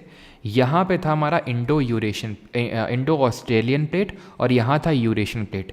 ये इंडो ऑस्ट्रेलिया तो उधर चला गया अपना और इंडियन प्लेट इधर मूव करी। ये था आपका यूरेशियन प्लेट। यहाँ पे था बीच में टेथीस सी, जिसको हम बोलते हैं टेथीस सागर, ठीक है, टेथीस सी। अब इन दोनों का जब प्लेट का कोलिजन हुआ तो यहाँ पे बीच में जो है फॉर्मेशन हुआ किसका? हिमालयास का। तो इस तरह से फॉर्मेशन हुआ। अब हिमालय का फॉर्मेशन ऐसा नहीं कि कोलाइड करी हिमालय बन गए, सीरीज़ ऑफ माउंटेन बन गए। सीरीज़ ऑफ माउंटेन को ये माउंटेन रेंज के नाम से जानता है। एक्चुअल में ये डिफरेंट फेजेस में हुआ और ये बहुत 50 मिलियन साल पहले ये सारी चीज़ें हुई, ठीक है, ऐसे समझ लो। और ये डिफरेंट स्टेजेस में हुआ, जिसकी वजह से डिफरेंट रेंजेस मिली, 1 2 3 इस तरह से हमें रेंजेस मिली। अब उन रेंजेस को ही हम कुछ इस नाम से जानते हैं, जैसे कि हमारे मान लो कि ये इंडिया है, ठीक है, ऐसे समझ लो, ठीक है, ये इंडिया है। तो यहाँ पे या तो मैं हटा देता हूँ, मैप को हटा देता हूँ। आप ये इतना तो आप सभी को पता ही होगा, ये वाला जो एरिया यहाँ की बात कर रहा हूँ, पहले यहाँ पे एक होगी रेंज, फिर एक यहाँ रेंज होगी, फिर एक यहाँ रेंज होगी, ठीक है। तो सबसे पहले इसको मैं हटा देता हूँ यहाँ से। देखिए, सबसे पहले तो आती है ट्रांस हिमालय। सबसे पहले आती है ट्रांस हिमालय। कहीं कहीं पे इसको हिमालय का हिस्सा नहीं मानते, मानते हैं कि इसको ये सेडिमेंट जो टेथीस सी के थे उसी के डिपोजिशन से ट्रांस हिमालय बना। क्यों? क्योंकि इसमें थोड़े से काले काले तरह के सेडिमेंट मिलते हैं ट्रांस हिमालय में। ट्रांस हिमालय में जो हाईएस्ट पीक है दैट इज़ K2। ये आपकी K2 जो ट्रांस हिमालय की सबसे हाईएस्ट पीक है, ठीक है। और ट्रांस हिमालय में इंपॉर्टेंट हमें कुछ ग्लेशियर्स देखने को मिलते हैं, हिमनद देखने को मिलते हैं। वो ग्लेशियर्स कौन कौन से हैं? और किसी को K2 की हाइट पता है तो अगर बता सकते हैं तो बताइए। ग्लेशियर्स कौन कौन से हैं? एक तो सियाचिन है, जहाँ पे 1984 में 1984 में ऑपरेशन मेघदूत रन किया था इंडियन आर्मी ने और पाकिस्तानियों के यहाँ से खदेड़ा था यहाँ से, ठीक है। सियाचिन जो कि एकदम सबसे हाइट पे लोकेटेड बैटल फील्ड, और यहीं पे आपको अभी आपने देखा होगा, है ना, कीर्ति चक्र मिला किसको? अंशुमान सिंह, जिनकी डेथ हो गई थी। अभी न्यूज़ में भी मतलब काफ़ी वो चलता रहता है कि उनकी बहू कीर्ति चक्र लेके भाग गई और इस तरह से ना। तो सियाचिन ग्लेशियर्स को, सियाचिन है, बाल्टोरो है, हिस्पर है एंड बाइफो है, ठीक है। तो ये सारे ग्लेशियर्स हैं वहाँ पे। K2 की अगर हाइट की बात करें इट इज़ 8611 मीटर्स। इसके बाद आती है हमारी माउंटेन रेंज, इसको बोलते हैं ग्रेट हिमालय। ये कहाँ से कहाँ तक जाती है ध्यान रखना, जैसे ये इंडिया है ना, ये यहाँ से पूरा वहाँ आप ऐसे समझ लो पाकिस्तान से सीधा यहाँ तक जाती, कहाँ तक? हमारे नॉर्थ ईस्ट तक, अरुणाचल तक, ठीक। तो ये हो गई ग्रेट हिमालय। अब ग्रेट हिमालय जो है, आराम से आहिस्ते से सुनते जाना, ज़्यादा फैक्ट नहीं बताऊँगा, लेकिन जितने हैं तो उनको सॉलिड कर लेना भी यहीं पर। तो ग्रेट हिमालय जो है, ग्रेट हिमालय जिसको महान हिमालय बोलेंगे, ग्रेट हिमालय, इसको ही हम इनर हिमालय के नाम से जानते हैं। इनर हिमालय, इसी को ही हम हिमाद्री के नाम से भी जानते हैं। इसकी खासियत यह है कि इसमें बहुत ऊंची ऊंची पीक्स देखने को मिलती हैं, हाई पीक्स देखने को मिलती हैं। आगे मैंने सवाल रखा हुआ है इस पर, तो पीक्स अभी नहीं मैं आपको रिवील करूँगा, ठीक है। देन इसके बाद आता है ये हमारी लेसर हिमालयाज। लेसर हिमालय इतना भी दूर नहीं, मतलब इसी वजह से मैंने मैप ड्रॉ नहीं किया, नहीं तो फिर दिक्कत हो जाती, वहीं पे सारा कंजेस्टेड हो जाता। इसको बोलते हैं लेसर हिमालय या फिर मिडिल हिमालय, मिडिल हिमालय, या फिर इसी को हम जैसे उसको हिमाचल बोल रहे थे, तो सॉरी हिमाद्री बोल रहे थे, तो इसको हिमाचल बोलते हैं। इसके डिफरेंट नाम हैं, जैसे कि कश्मीर में इसको पीर पंजाल के नाम से जानते हैं। नीचे आते हैं उत्तराखंड में, ठीक है। हिमाचल में पहले तो आएंगे, उत्तराखंड से पहले तो धौला धर के नाम से जानते हैं। धौलागिरी एक माउंटेन पीक का नाम है, ठीक है। पीक ऐसे समझ लो जैसे ये रेंज है, माउंटेन सीरीज ऑफ माउंटेन्स, इसमें से कोई सबसे ऐसे पीक होते हैं, मतलब ये भी पीक है, ये भी पीक है, ये सारी पीक्स हैं, तो उसमें से हाईएस्ट पीक ऐसे हम पढ़ते हैं धौलाधर। देन यहाँ उत्तराखंड में इसको नाग तिब्बा के नाम से जानते हैं, ठीक है। और यहाँ पे आपको महाभारत रेंज हो जाती है इन नेपाल, ठीक है। इंडिया में हमें पता होना चाहिए किस नाम से जानते हैं। अब इसके बाद जो इसके नीचे आती है उसको हम बोलते हैं शिवालिक के नाम से। अब तुम देखो मैंने कैसे कैसे ड्रॉ कर रहा हूँ, मैं जानबूझ के ड्रॉ कर रहा हूँ। कुछ लोगों को रीज़न पता चल गया होगा क्यों मैं ऐसे ड्रॉ कर रहा हूँ। इसको बोलते हैं शिवालिक या फिर आउटर हिमालय। इसको मैंने इसलिए ड्रॉ किया बिकॉज आपको पता होना चाहिए कि ये पूरा नॉर्थ ईस्ट तक नहीं जाती है। नॉर्थ ईस्ट में इसकी जगह फॉर्मेशन कौन ले लेता है, इसकी जगह ले लेते हैं दुआर्स। दुआर्स क्या हैं, ये सॉफ्ट अनकॉन्सोलिडेटेड डिपॉजिट्स हैं जो शिवालिक की जगह ले लेते हैं नॉर्थ ईस्ट में, अरुणाचल सिक्किम इस जगह पे, वहाँ पे शिवालिक एब्सेंट हो जाता है। और ये जो दुआर्स होते हैं ये टी कल्टीवेशन, चाय की खेती के लिए बड़े अच्छे होते हैं। यहाँ पे दैट इज़ ये जो मिडिल हिमालय है और जो लेसर हिमालय है, इनके बीच में हमें लॉन्गिट्यूडनल वैलीज़ देखने को मिलती हैं। क्या देखने को मिलती हैं, लॉन्गिट्यूडनल वैलीज़ देखने को मिलती हैं। भ्रंश घाटी तो नहीं बोलेंगे, घाटियाँ देखने को मिलती हैं। माउंटेन के पार्ट का जो एरिया होता है उसको हम वैली बोलते हैं। तो लॉन्गिट्यूडनल वैलीज़ देखने को मिलती हैं। और इनको किस नाम से जानते हैं, ये पूछता है। इनको दून्स के नाम से जानते हैं, जिसमें कि सबसे बड़ा दून देहरादून है। और भी दून है, कोटली दून, पाटली दून, लेकिन सबसे बड़ा है देहरादून। यहाँ तक बस सिर्फ आपको इतना ही याद करना है। ग्रेट हिमालय के जो फोल्ड्स हैं वो सिमेट्रिकल नहीं है, एसिमेट्रिकल हैं। अब इसके डीप में मत जाओ, ठीक है। अब सीडीएस वगैरह में तो मैं पढ़ाता हूँ कैसे सिमेट्रिकल एसिमेट्रिकल, लेकिन यहाँ पर रट्टा मारो जिंदाबाद, उतना समझने की लोड लेने की ज़रूरत है नहीं, तो ये गलत हो जाएगा। और जो कोर होता है ग्रेट हिमालय का, ये ग्रेनाइट का बना होता है। It is true. आंसर यहाँ पे से होगा ऑप्शन नंबर 4 ओनली 2। ख़त्म। और आगे की स्टोरी कल बढ़ाएंगे आगे। What is the name of the highest peak of the Indian Garhwal Himalaya located in the Chamoli district of Uttarakhand with a height of 7,816 metre? क्या सही आंसर होगा, मुकुट पर्वत, हरदेओल, त्रिशूल या फिर नंदा देवी? तो अगर हम अभी मैंने आपको बताया ग्रेट हिमालय में बड़ी ऊंची ऊंची चोटी देखने को मिलती है, हाईएस्ट पीक। सबसे पहले तुम यही याद कर लो कि इसकी जो सबसे वेस्टर्न मोस्ट पीक होती है इसको बोलते हैं नंगा पर्वत, जो सबसे वेस्टर्न मोस्ट पीक होगी। और सबसे ईस्टर्न मोस्ट तो तुम्हें पता है क्या, नामचा बरवा। बरवा है बेटा, वो नहीं जो तुम समझ रहे हो। यहीं से ही कौन से रिवर ड्यू टू सिंटैक्सियल बेंडिंग एक यू टर्न मार के इंडिया में एंटर करती है, जिसको हम सियांग, देन दिहांग, देन किस नाम से जानते हैं, ब्रह्मपुत्रा। तो ब्रह्मपुत्रा जो कि लार्जेस्ट रिवराइन आइलैंड बनाती है असम में। तो इसका आंसर होगा ऑप्शन नंबर 4 नंदा देवी, जो कि उत्तराखंड में सिचुएटेड है। इंडिया की सेकेंड हाइएस्ट पीक है, इंडिया की सेकेंड हाईएस्ट पीक है। इंडिया की हाईएस्ट पीक कौन सी है फिर? देखो हाईएस्ट की अगर हम बात करें तो पहले पूरे वर्ल्ड से ही ले लेते हैं। तो वर्ल्ड में अगर हम बात करें तो सबसे हाईएस्ट पीक है माउंट एवरेस्ट। जितनी भी आपकी माउंटेन रेंजेस हैं, चाहे आप एंडीज़ माउंटेन रेंज को ले लो जो कि लॉन्गेस्ट माउंटेन रेंज है, ध्यान रखना, जो एंडीज़ पर्वत श्रृंखला है जो कि दक्षिण अमेरिका यानी कि साउथ अमेरिका में है, ये पूरे वर्ल्ड की लॉन्गेस्ट माउंटेन रेंज है, जो कि इसी तरह ही बनी है जैसे कि हमारे हिमालय बने, यानी ये भी फोल्ड माउंटेन है। ठीक है, जो हमारे हिमालय हैं ध्यान रखेंगे किस तरह के माउंटेन हैं, यंग फोल्ड माउंटेन है, नवीन वलित पर्वत है। डिफरेंट तरह के माउंटेन होते हैं, जैसे कि माउंट किलिमंजारो है तंजानिया अफ्रीका में, वो आपका वॉल्केनिक माउंटेन है। राइन वैली है, वॉस्जेस माउंटेन है फ्रांस और जर्मनी के बॉर्डर पे, वो ब्लॉक माउंटेन है, भ्रंश पर्वत है। लेकिन अब इसके हम डीप पे नहीं जा रहे हैं, आगे करेंगे। अभी तो थोड़ी ना, ऐसा तो है नहीं कि ये वन शॉट लेक्चर चल रहा है सब आज ही खत्म करना है। माउंट एवरेस्ट की हाइट कितनी है, 8848 मीटर है, 8848 मीटर। K2 की हाइट मैं आपको बता चुका हूँ। K2 ये आपका कंचनजंगा, इसको सॉरी कंचनजंगा बोल रहा हूँ, गॉडविन ऑस्टिन के नाम से जानते हैं। ठीक है, गॉडविन ऑस्टिन के नाम से जानते हैं बिकॉज इन्होंने ही इसकी मतलब एक तरह से बोल सकते हैं इसको वो किया था। ठीक है, तो 8611 मीटर्स हो जाएगी। और इसके बाद जो थर्ड हाईएस्ट पीक होगी दैट इज योर 8598 मीटर, हाँ कंचनजंगा ही होगी इसके बाद तो। ठीक है, कंचनजंगा जो कि इंडिया के कहाँ पे है, सिक्किम में, सिक्किम हिमालयाज़ में। पूछ लिया था सीजीएल 2022 में किन हिमालयाज़ में है, तो सिक्किम हिमालयाज़ में। कितनी हाइट है इसकी, 8598 मीटर। एंड जो वर्ल्ड की फोर्थ हाईएस्ट पीक है ये है माउंट लॉत्से, ये पड़ती है तिब्बत में, ये पड़ती है तिब्बत में। माउंट लॉत्से की हाइट कितनी है, 8516 मीटर। इंडिया की हाईएस्ट पीक कंचनजंगा है, कहीं कहीं K2 भी लिखा हुआ आप देखेंगे, ये इंडिया की हाईएस्ट पीक है।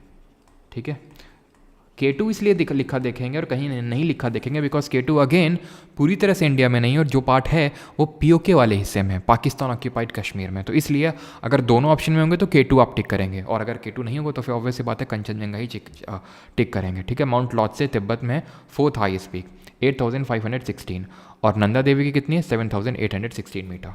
ठीक, आगे बढ़ते हैं। Which of the following pairs is और आर करेक्ट इनकरेक्टली मैच निम्नलिखित में से कौन सा युग्म गलत सुमेलित है? Separation of executive from judiciary article 50। बताइए आप देखिए सारे आर्टिकल्स में क्या बार बार रिपीट करूं, आप अपना टाइम ले लो 5-6 सेकंड का और बताओ को क्या सही आंसर है, बिकॉज ये सारे मैं आपको याद करवा चुका हूं कि 50 में क्या 51 में क्या सारे याद होने चाहिए आपको।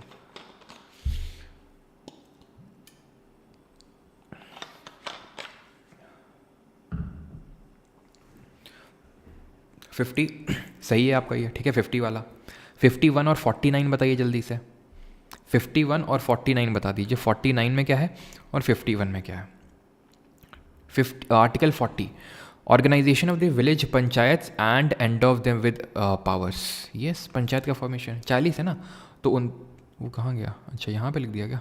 चलो 39 और 41 बता दो, ठीक है 39 और 41 बता दो। फिर यहाँ पे है 39A 39A, जिसको किस अमेंडमेंट से, अमेंडमेंट वाला पार्ट अभी मैंने आपको नहीं करवाया है, ठीक है, और अभी नहीं करवाएंगे, थोड़ा सा इसी को पहले स्टेबल कर लेते हैं। To promote justice on a basis of equal opportunity and to provide free legal aid to the poor. Yes, free legal aid to the poor दिया हुआ है इसमें, जिसको कि 42nd अमेंडमेंट से हमने ऐड किया था।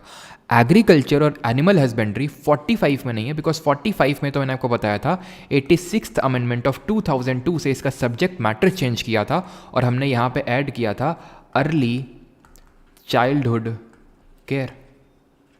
0 to 6 ईयर्स के जो बच्चे हैं उनको केयर देनी है, ये इसमें चेंज करके ऐड किया गया था 45 का सब्जेक्ट मैटर। ये जो एग्रीकल्चर एनिमल हस्बेंड्री है ये आर्टिकल नंबर 48 में, अनुच्छेद 48 में, तो ये गलत हो जाएगा। 49 में है स्टेट को डायरेक्शन मिला है कि मॉन्यूमेंट्स और ऑब्जेक्ट्स ऑफ हिस्टोरिक इंपॉर्टेंस उनको प्रोटेक्ट करना है, मॉन्यूमेंट्स को प्रोटेक्ट करना है। 51 में क्या है कि एग्जीक्यूटिव यानी कि कार्यपालिका को जुडिशरी यानी कि न्यायपालिका से, जिसमें हमारे कोर्ट्स वगैरह आते हैं, उसको अलग करना है, सेपरेट करना है। देन 39 में क्या दिया हुआ है, तो 39 में दिया हुआ है LDC गोज टू PHC, यानी हमारा ये कोड है याद करने का। लाइवलीहुड इंश्योर करना है, distribution of wealth, concentration of material resources को प्रिवेंट करना है, equal pay for equal work, health and children, ठीक है, तो ये सारी चीज़ें दी हुई हैं 39 में। 41 में कैसे याद किया था कि भाई एक LDC है जो PHC में पब्लिक हेल्थ सेंटर में काम करता है, उसने पहले तो पंचायत ऑर्गेनाइज करवाया, फिर लोगों के जो भी गरीब थे उनको free legal add the, so that उनके जो विवाद चल रहे हैं वो ख़त्म हो। देन उनको क्या प्रोवाइड किया, देन उनको काम दिलाया, राइट टू वर्क ये दिलाया यहाँ पे 41 में, खत्म, ठीक है। 44 वाला इंपॉर्टेंट है, यूनिफॉर्म सिविल कोड दिया हुआ है इसमें, UCC दैट इज समान आचार संहिता।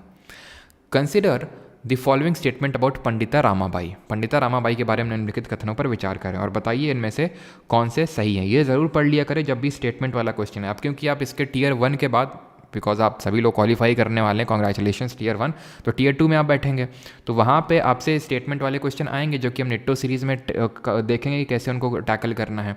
तो आपसे ये ज़रूर ध्यान रखना है कि करेक्ट है कि इनकरेक्ट, क्योंकि कई बार होता है कि हम इतने मशहूर हो जाते हैं, उसे मशूक ही बोलते हैं ना उसको, इंडल्ज को हिंदी में ठीक है, तो हम इतना मशूक हो जाते हैं कि हम देखते नहीं कि भाई करेक्ट है कि इनकरेक्ट पूछा है, ठीक है। 44 UCC, ठीक है।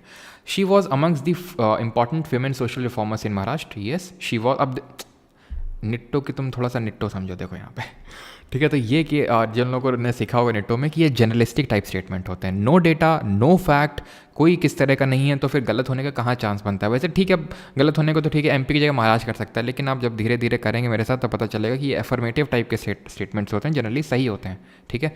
पता है तो ठीक है, नहीं तो फिर और वैसे भी कहाँ का नाम लग रहा है किसी स्टेट का, और वैसे होता है महाराष्ट्र का, महाराष्ट्रियन टाइप ही मराठी नाम लग रहा है। इन 1890 शी स्टार्टेड शारदा सदन, अ होम फॉर विडोज। वैसे तो सही है, लेकिन मान लेते हैं हमें नहीं पता है, ठीक है।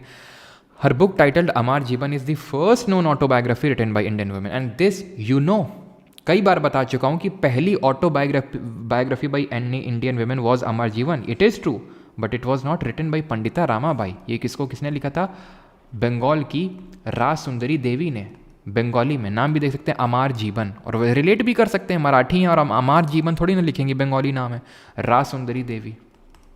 गलत, हटा दो इसको, हटा दो इसको, हटा दो इसको। तुमको सिर्फ पता था तीसरा स्टेटमेंट और क्वेश्चन उड़ गया।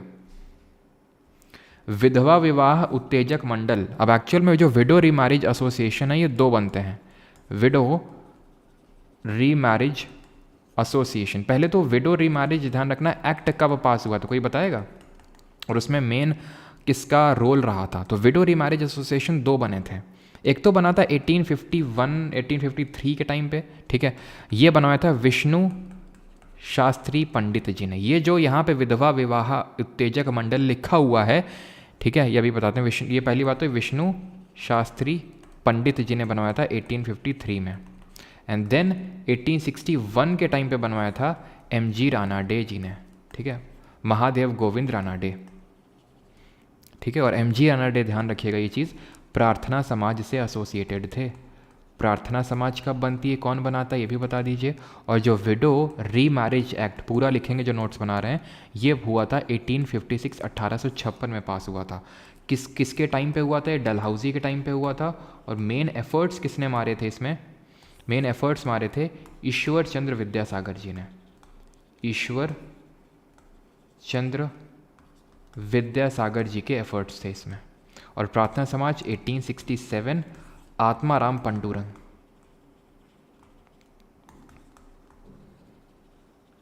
ठीक है। तो यहाँ पे चौथा वाला भी इसलिए गलत है। आगे बढ़ते हैं, अगला क्वेश्चन है what is the literacy rate for scheduled tribe population as per the 2011 का सेंसस। यानी ST पॉपुलेशन इंडिया में कितना, सॉरी ST की लिटरेसी रेट कितना है, ये आपको बताना है।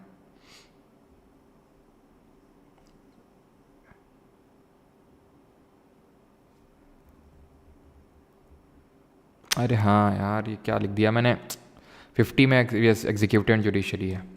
Yes yes yes, really sorry for that, ठीक है। 51 रुपये का हम लोगों ने प्रसाद चढ़ाया था, ठीक है। इंटरनेशनल पीस एंड सिक्योरिटी, ठीक है, इंटरनेशनल पीस एंड सिक्योरिटी, 51 रुपये का प्रसाद चढ़ाया था हम लोगों ने, इस तरह से याद किया था। यस, ठीक है। तो 50 तो यार देख ही चुके थे यहाँ पे, एग्जीक्यूटिव एंड जुडिशरी को सेपरेट किया था, and 51 international peace and security, ठीक है। अभी आता है literacy rate of ST population. तो ये कितनी है? ओवरऑल लिटरेसी रेट इंडिया की कितनी है? 74.04%, जिसमें कि मेल लिटरेसी रेट कितनी है? 82.14%। फीमेल लिटरेसी रेट कितनी है? 65.46। हाईएस्ट कहाँ की है? बिहार की 94%। लोवेस्ट कहाँ की, सॉरी हाईएस्ट कहाँ की? केरल की। अब देखो दिमाग में था केरल, आगे आने वाला था बिहार, लेकिन पहले बिहार निकल गया, ठीक है। तो कई बार ऐसा पता नहीं क्यों हो जाता है कि दिमाग में कुछ और चल रहा होता है, मुँह से कुछ और निकल जाता है, लिख ही देते हैं ज़्यादा बेटर। 94% हाईएस्ट है केरल की, बिहार की सबसे लोवेस्ट है, दैट इज 61.8%। और एक चीज़ ध्यान रखिएगा, CPO का पेपर हुआ था अभी, और उसमें 74.04% ऑप्शन में नहीं था। जिन लोगों ने आई थिंक दिया होगा आंसर की वगैरह देखी होगी तो उन लोगों को पता होगा 72.98% था। कुछ लोग बोल रहे थे कि सर क्या चैलेंज ही कर दें, तो भाई चैलेंज नहीं कर सकते आप, क्योंकि जब मैंने सेंसस पढ़ाया था तो एक चीज़ बताई थी मैंने कि प्रोविजनल सेंसस के कुछ और डेटा थे और एक्चुअल जो सेंसस का डेटा आया था वो कुछ और थे, थोड़े से स्लाइटली डिफरेंट थे। अगर आपको याद हो तो मैंने आपको एक चीज़ पढ़ाई थी, एंड हाँ, क्या पढ़ाया था मैंने आपको, क्या पढ़ाया था, हाँ मैंने आपको वो पढ़ाया था कि जो चाइल्ड सेक्स रेशियो होता है वो कितना है? 919 है, ठीक है। लेकिन कहीं कहीं 914 भी आपको देखने को मिलेगा। एक बार SSC ने क्वेश्चन पूछा तो 914 दे दिया, एक बार 919, तो दोनों ही सही है। ये प्रोविजनल सेंसस के हिसाब से और ये एक्चुअल सेंसस के हिसाब से, ठीक है। तो 72.98% भी ध्यान में रखिएगा अपने। ST की जो यहाँ पे है लिटरेसी रेट वो 59% है। शेड्यूल्ड कास्ट की कितनी है? SC की कितनी है? SC की है 66.1%, ये ध्यान में रखना है। लिटरेसी रेट UT कौन सा है जिसकी हाईएस्ट लिटरेसी रेट है? कौन सा टेरिटरी है? लक्षद्वीप, अभी बताया। और सबसे लोवेस्ट किसकी है? दादर नगर हवेली की, है ना, क्योंकि वहाँ पे हवेली में लोग पॉपुलेशन बढ़ाने में लगे हुए हैं, लिटरेसी से उनको कोई लेना देना नहीं है ना। तो दादर नगर हवेली में highest digital growth rate in population देखने को मिला है, मेघालय से भी ज़्यादा। Literacy rate of different religious groups देखते हैं यहाँ पे, जो कि हम पहले देख चुके हैं, हिंदूज़ का, मुस्लिम्स का, क्रिश्चियन, सिख, बुद्धिस्ट, जैन, और ऑल इंडिया देख लीजिएगा कितना है। ऑल इंडिया तो हम देख चुके हैं, थोड़ा सा इसमें भी नज़र मार लीजिएगा कि जो हमारी डिफरेंट कम्युनिटीज़ हैं उनका क्या लिटरेसी रेट है। अगला क्वेश्चन है who among the following is not a part of parliament of India. निम्नलिखित में से कौन भारत के संसद का हिस्सा नहीं है? Council of state, president, house of people या फिर legislative council. Not a part of parliament कल मैंने आपको बताया था, और इसी वजह से यहाँ पे क्वेश्चन भी देखो आज आ गया, एंड दैट इज़ कि इसके 3 कंपोनेंट होते हैं, लोकसभा, राज्यसभा और प्रेसिडेंट यानी राष्ट्रपति। राष्ट्रपति क्यों है पार्लियामेंट का पार्ट? क्योंकि कोई भी बिल एक्ट नहीं बन सकता है उसके एसेंट यानी उसकी सहमति के बगैर। तो ये तीनों ऊपर के पार्ट होंगे, लेजिस्लेटिव काउंसिल नहीं होगा। लेजिस्लेटिव काउंसिल का आर्टिकल बताइए कितनी है, कौन क्रिएट करता है, ये सारी चीज़ें जो मैंने आपको कल पढ़ाई थी वो बताइए कितनी है, ठीक है, और कौन से आर्टिकल में है। अब लोकसभा की बात करें, ठीक है, यहाँ पे हम बात कर ही लेते हैं आगे चल के। देखो सबसे पहली बात तो जो पार्लियामेंट की बात है वो आर्टिकल नंबर 79 में है। अनुच्छेद 79 में लिखा हुआ कि पार्लियामेंट का कॉम्पोजिशन क्या है, उसमें कौन कौन आता है, लोकसभा, राज्यसभा एंड प्रेसिडेंट। अब आर्टिकल नंबर जो 80 है, अनुच्छेद जो 80 है, उसमें हमारे है राज्यसभा के बारे में। राज्यसभा को हम किस नाम से जानते हैं, काउंसिल ऑफ स्टेट्स के नाम से जानते हैं। क्यों? क्योंकि यहाँ पे लोग डायरेक्टली अपने रिप्रेजेंटेटिव्स को इलेक्ट करके नहीं भेजते हैं, यहाँ पे इनडायरेक्ट इलेक्शन से लोग आते हैं। अप्रत्यक्ष चुनाव होता है, उसी तरह से चुनाव होता है जैसे कि प्रेसिडेंट का होता है, and that is proportional representation, यानी कि अनुपातिक प्रतिनिधित्व, और single transferable vote, that is एकल संक्रमणीय मत। कौन है जो इनडायरेक्टली इलेक्ट करके भेजता है? तो जो लेजिस्लेटिव असेंबली के लोग हैं जिनको एमएलए के नाम से जानते हैं। और ज़रा बताइए एमएलए कितने लोग लेजिस्लेटिव काउंसिल में इलेक्ट करके भेजते हैं, ये बताइए। तो एमएलए लोग जो है इनको यहाँ से भेजते हैं, इनडायरेक्ट इलेक्शन होता है। राज्यसभा की कितनी मेंबरशिप है? तो 250 इसकी टोटल मेंबरशिप है, जो मैक्सिमम मेंबरशिप है जितनी हो सकती है मैक्सिमम, जिसमें कि 238 लोग, 238 लोग होने चाहिए इलेक्टेड यानी कि निर्वाचित, और 12 लोग होने चाहिए नॉमिनेटेड यानी कि नामित। अब इनको नॉमिनेट कौन करेगा? नॉमिनेट करेगा प्रेसिडेंट, राष्ट्रपति करता है। और कौन से फील्ड में करता है ये आप बताएंगे, कल ही पढ़ाया था जब ये एमएलसी वाला सारा मैं बता रहा था। और लेजिस्लेटिव काउंसिल आर्टिकल नंबर 169 में है सर मैम, और टोटल 6 स्टेट्स में है। कबूतम करके उसको हमने याद किया था। अब कुछ और भी मैंने पूछा था नहीं, इसमें राज्यसभा वाला समझ गया। अब देन आर्टिकल नंबर, अनुच्छेद नंबर 81 दैट इज 81 में आएंगे तो आ जाता है आपका लोकसभा। लोकसभा में टोटल जो मैक्सिमम, और एक चीज़ 250 हो तो सकती है लेकिन एक्चुअल में भी है कितनी एट प्रेजेंट? तो एट प्रेजेंट है 245, 245 लोग अभी मौजूदा समय में हैं। लोकसभा की अगर हम बात करें तो यहाँ पे लोग डायरेक्टली चुन के भेजते हैं, यानी कि यहाँ पे डायरेक्ट इलेक्शन होता है जिसको प्रत्यक्ष चुनाव बोलते हैं। यूनिवर्सल अडल्ट सफरेज के तहत, पूरा लिखेंगे फुल फॉर्म जो नोट्स बना रहे हैं। यूनिवर्सल अडल्ट सफरेज या फिर यूनिवर्सल अडल्ट फ्रेंचाइज का मतलब क्या होता है कि हर अडल्ट वोट कर सकता है। तो हमें पता है लोकसभा के ही तो अभी इलेक्शंस हुए थे, 18th लोकसभा के डायरेक्टली वोट हुआ ना, लोगों ने वोट डायरेक्टली जाके डाला। तो यूनिवर्सल अडल्ट सफरेज का मतलब है कि हर 18+ जो है वोट डाल सकता है अगर वोटर लिस्ट में उसका नाम है। और जरा बताइए किस अमेंडमेंट से वोटिंग एज को डिक्रीज किया गया था 21 से 18। अब यहाँ पे first past the post system से चुनाव होता है। इसका मतलब क्या होता है first past the post?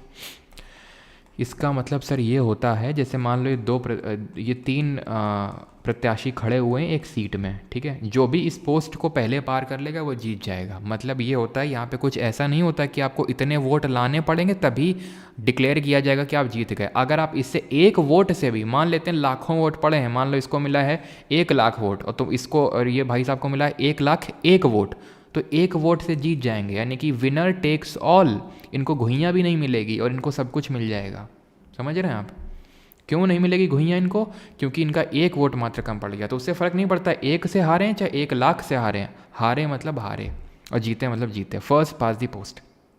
Lok Sabha में जो टोटल मैक्सिमम मेंबरशिप हो सकती है, मैक्सिमम मेंबरशिप हो सकती है वो 550। पहले 552 होता था बट 104th अमेंडमेंट से 2 एंग्लो इंडियन का जो नॉमिनेशन था उसको ख़त्म किया जा चुका है। तो 550 में 530 राज्यों से निकल के आएंगे, यानी कि स्टेट से आएंगे 530, और यूटीज़ से आएंगे 20 कहाँ से आएंगे? केंद्र शासित प्रदेशों से। और अभी कितना है?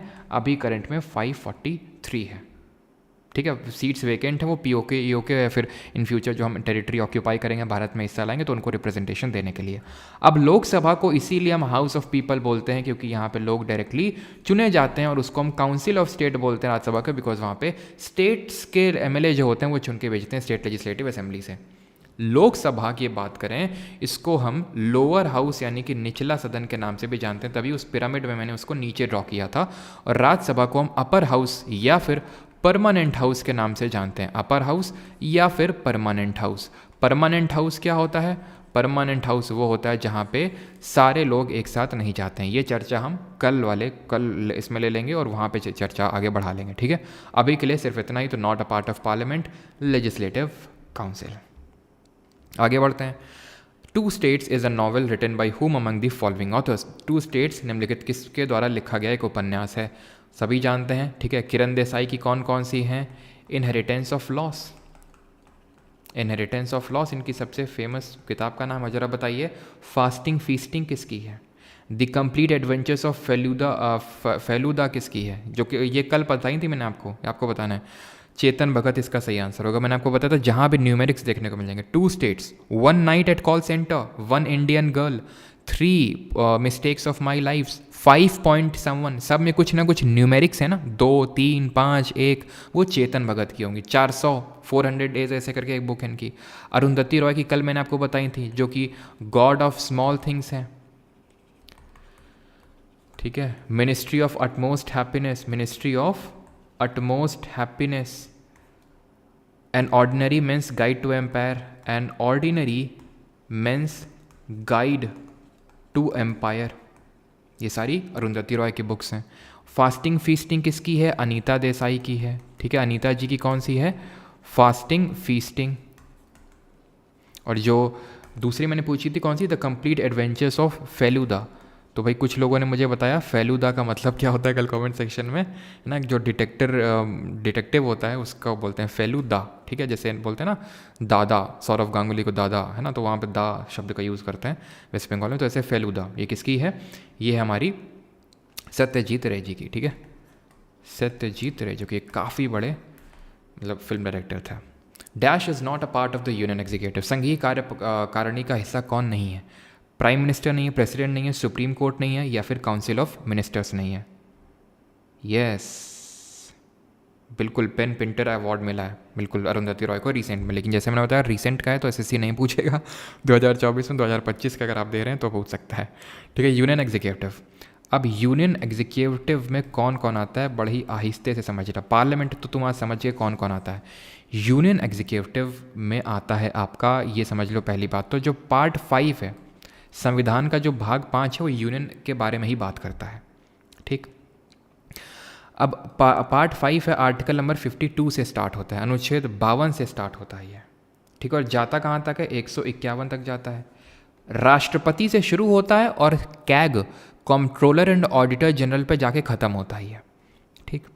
अब ये पार्ट 5 की बात हो रही है। यूनियन एग्जीक्यूटिव की बात करें तो इसमें आते हैं हमारे राष्ट्रपति जी, प्रेसिडेंट, उपराष्ट्रपति जी that is vice president, plus प्रधानमंत्री दैट इज़ प्राइम मिनिस्टर, और उनका काउंसिल ऑफ मिनिस्टर। इसको मैं एक डब्बे में ही रखूँगा। रीज़न उसका ये है कि प्राइम मिनिस्टर भी एक काउंसिल ऑफ मिनिस्टर ही होता है, बट अंतर इतना होता है कि काउंसिल ऑफ मिनिस्टर का वो हेड होता है, इसीलिए प्राइम मिनिस्टर को हेड ऑफ गवर्नमेंट बोलते हैं, डी फैक्टो हेड बोलते हैं, रियल हेड बोलते हैं, लिंचपिन ऑफ गवर्नमेंट बोलते हैं।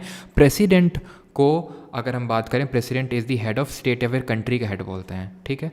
प्लस एक और हमारा बाकी है दैट इज़ अटॉर्नी जनरल, जिसके बारे में हम देख चुके हैं। आप कमेंट में आर्टिकल बताएंगे इसका क्या है और अभी करंट में कौन है और इसके और क्या क्या चीज़ें हमने इसमें पढ़ी थी। तो ये होते हैं प्रेसिडेंट, आर्टिकल नंबर 52 से 62 है। Vice president who is the x official chairman of Rajya Sabha, ये 63 से लेकर आप ऐसे समझ लो 73 तक है। PM and council of ministers 74 से शुरू होते हैं। और एक चीज़ ध्यान रखना, चलो 74 से शुरू होते हैं और इसी बीच में ही 76 में अटॉर्नी जनरल भी दिए होते हैं। ये चीज़ आपको ध्यान रखनी है। 74 से शुरू होता है और 122 तक जाते हैं, ये 122 तक। देन 123 में 123 में भी पढ़ाया नहीं है, प्रेसिडेंट का ऑर्डिनेंस दिया हुआ है। और 124 से 124 से जुडिशरी स्टार्ट हो जाती है, सुप्रीम कोर्ट स्टार्ट हो जाता है जो 147 तक जाता है। ये चैप्टर 4 ऑफ कॉन्स्टिट्यूशन है, ये चैप्टर 1 है, ये चैप्टर 2 है, ठीक है। ये चैप्टर पूरा 2 है। ये चैप्टर 1 समझ लो प्रेसिडेंट वाइस प्रेसिडेंट, देन ये चैप्टर 2 में आता है आपका, देन चैप्टर 3 में आता है एक आर्टिकल और वो है 1, 2, 3 ऑर्डिनेंस। और ये आता है चैप्टर नंबर 4 में, पार्ट 5 के चैप्टर 4 में कौन? Supreme court. और चैप्टर 5 में आता है कैग, जो 148 से लेके 151 तक दिया हुआ है कैग के बारे में, कॉम्प्ट्रोलर ऑडिटर जनरल, जिसके बारे में हम पढ़ चुके हैं, ये चैप्टर नंबर 5 में आता है। और इसके बाद से स्टार्ट होता है part number 6 of constitution that deals with the state का एग्जीक्यूटिव, ठीक है। ये पार्ट 5 यूनियन को डील करता है, पार्ट 6 स्टेट को डील करता है, जितने भी उससे एसोसिएटेड आर्टिकल्स हैं।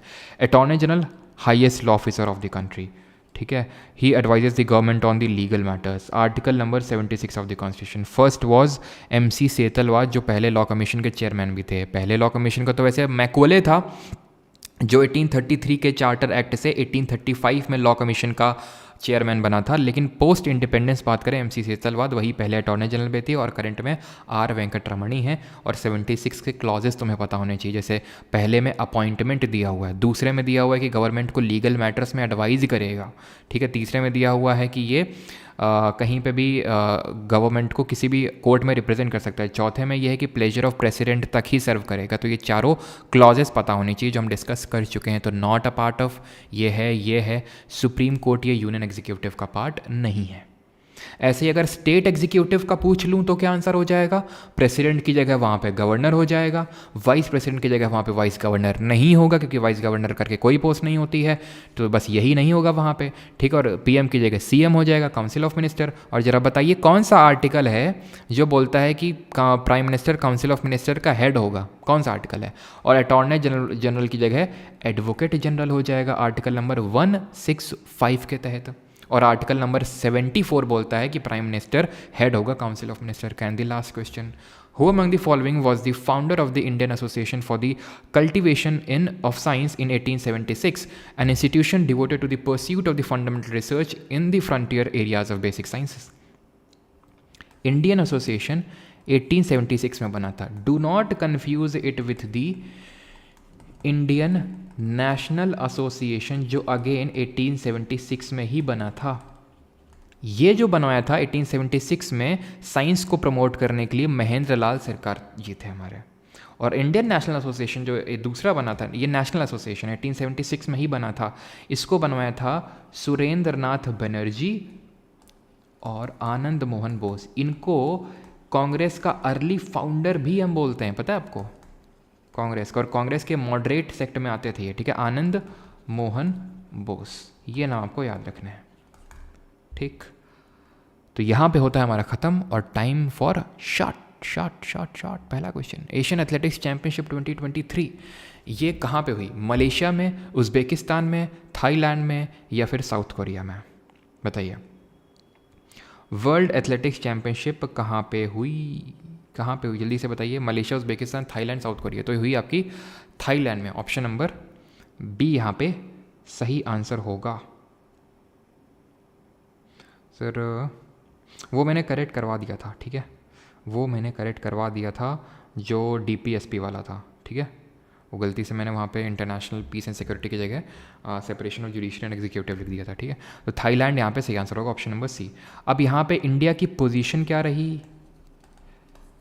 किसने टॉप किया, कितने मेडल जीते? तो इंडिया ने टोटल 27 मेडल जीते टोटल, जिसमें कि 4 गोल्ड मेडल थे।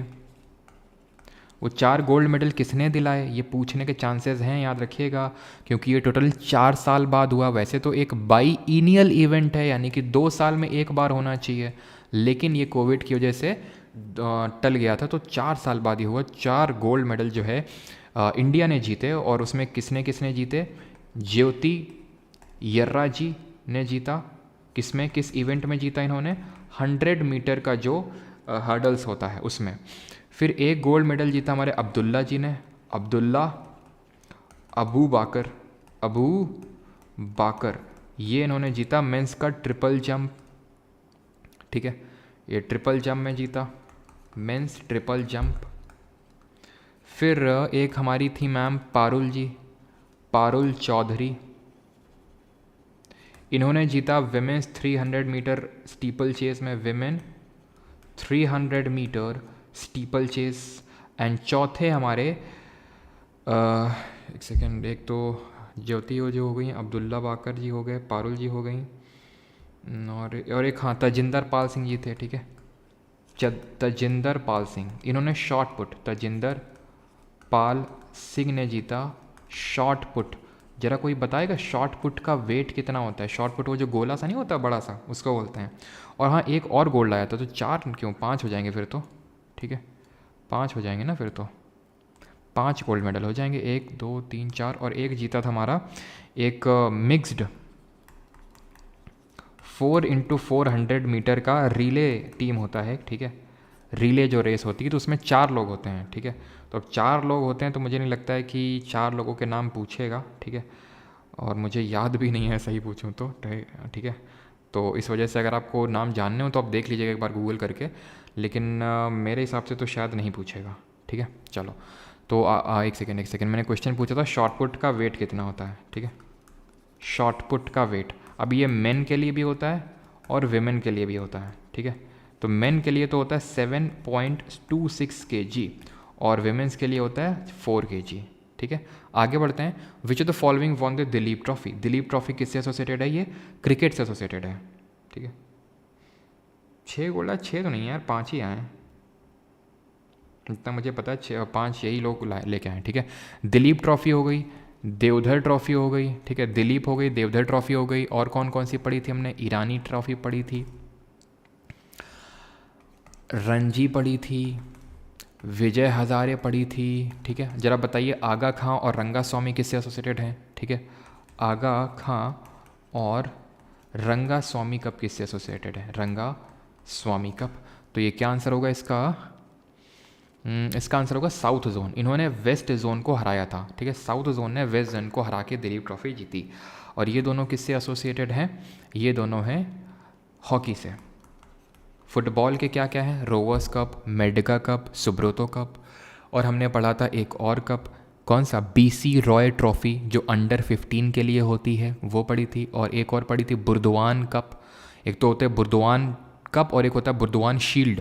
बुर्दवान कप है जो कि पूछता है आपसे, वो वेट लिफ्टिंग है। बुर्दवान शील्ड रेसलिंग है, वो कम पूछता है रेसलिंग वाला, वेट लिफ्टिंग वाला पूछता है बुर्दवान कप, ठीक है। और यहाँ पे हमारी सारी चीज़ें होती हैं ख़त्म। अगर आपको सर एक सेकेंड, क्या डाउट था?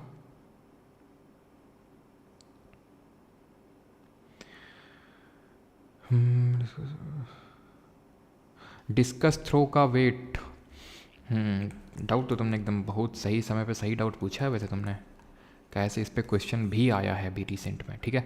तो डिस्कस थ्रो में ध्यान रखना मेन और विमेन का कितना वेट होता है। डिस्कस थ्रो समझते हैं, इस तरह से प्लेट टाइप होती है वो, प्लेट टाइप। शॉर्ट पुट गोला होता है और प्लेट ये गोला टाइप कंधे, तुमने देखा होगा गर्दन के पास में कंधे में रख के तब फेंकते हैं घूम घूम के, है ना। और ये डिस्कस थ्रो क्या होता है? खूब घूमते हैं फिर फेंकते हैं। तो मेन में अगर बात करें तो 2 kg का है, और अगर पाउंड में पूछ ले, ठीक है, 4.4 पाउंड्स। और विमेंस की बात करें तो इसमें 1 kg का होता है, दैट इज़ ये रफली 2.2 पाउंड्स का हो जाएगा, ठीक है। डायामीटर पूछ ले तो डायामीटर होता है इसका 22 सेंटीमीटर का, इसमें डायामीटर होता है 18 सेंटीमीटर का, ठीक है। चलिए भाई, तो अभी फाइनली ख़त्म होता है। और किसका कितना स्कोर आया ज़रा बता दीजिए कमेंट में। आई होप अब स्कोर आप कैलकुलेट करते होंगे। और 10 लेक्चर के बाद आप कैसा फील कर रहे हैं? मतलब 10-11 लेक्चर करने के बाद अब लग रहा है ना कि जीके में काफ़ी कुछ चीज़ें आपको आती हैं, है कि नहीं? और काफ़ी जो लोग बोल रहे थे कि सर अब टाइम बहुत ज़्यादा लगता है, इतना लगता है, अब धीरे धीरे आप देखेंगे टाइम कम होगा और आपको और आसानी होगी। क्यों? क्योंकि एक्चुअल में 10 लेक्चर में ही हमें पुश करना होता है बहुत सारी चीज़ों को लेके। अब तो सारी चीज़ें आसान ही आसान होंगी, ठीक है। तो इंग्लिश और हिंदी के नोट्स आपको अलग अलग मिल जाएंगे, ये PDF PY की PDF 4 कोर्स में। NFRB भाई आपको पता ही है, ये क्वेरी नंबर आपको पता ही है, व्हाट्सएप ही है सिर्फ इसमें अवेलेबल। हाँ सर, कुछ ज़्यादा ही हिंदी हो जाती है, ये मौज ले रहे हो या फिर सच में बोल रहे हो, ये बताओ पहले तुम तो। और अब किसी को कुछ डाउट हो तो यहीं पूछ लो। अगर किसी ने वीडियो रिकॉर्डेड गया और बोला कि सर यहाँ पे आपने बोल दिया था, तो देखना, ठीक है। जैसे वो आर्टिकल 51 वाला तो ठीक है, वो आपने बता दिया, लेकिन कई बार ऐसा हो जाता है कि दिमाग में कुछ और, क्योंकि दिमाग को आगे आगे दौड़ाना पड़ता है कि और क्या बता सकते हैं। बताने के तो 1000 चीज़ें होती हैं। राज्यसभा लोकसभा में और भी मुझे बताना था कि पहली सीटिंग उनकी कब हुई, और भी कुछ मेरे दिमाग में आया था लोकसभा राज्यसभा में कि हाँ भाई राज्यसभा वो जो टेन्योर होता है 5 साल का, फिर लोकसभा को कब एक्सटेंड किया जा सकता है। क्वेश्चन पूछा अभी CPO में ही कि कब, CPO में या फिर सिलेक्शन पोस्ट में, कि कितने साल के लिए एक्सटेंड किया जा सकता है, कब किया जा सकता है, वो बताना था। तो फिर उसको लिमिट करना पड़ता है कि नहीं ये अभी नहीं बताना, ये कल बताना, नहीं तो फिर ज़्यादा लोड हो जाएगा। तो उन सारी चीज़ों को भी थोड़ा सा आगे आगे दिमाग में सोचते रहना पड़ता है, ठीक है। मैं अपने माइंड की प्रोसेसिंग बता रहा हूँ। तो कई बार ऐसा होता है कि भाई वो कुछ हो जाता है ऐसा, जिसके लिए मैं पूरी तरह से अपनी रिस्पॉन्सिबिलिटी मानता हूँ। तो आप अगर क्लास में बता देंगे तो ये क्या होगा कि भाई क्लास में ही सही हो जाएगा, अगर कुछ ऐसा होता है कभी तो। चैप्टर 2 आपका आर्टिकल नंबर 79 से लेकर मतलब पार्लियामेंट से स्टार्ट होता है, ठीक है। चैप्टर 1 में आता है यूनियन एग्जीक्यूटिव। यहाँ पे मैं चैप्टर्स लिख देता हूँ, ठीक है। चैप्टर 1 में आता है जो आपका पार्ट 5 का होता है यूनियन एग्जीक्यूटिव, जो है पूरा वो चैप्टर 1 में ही आता है। और एग्जीक्यूटिव में कौन कौन आता है मैंने आपको बताया, प्रेसिडेंट से स्टार्ट होगा और काउंसिल ऑफ मिनिस्टर तक चलेगा जो कि 78 तक जाता है।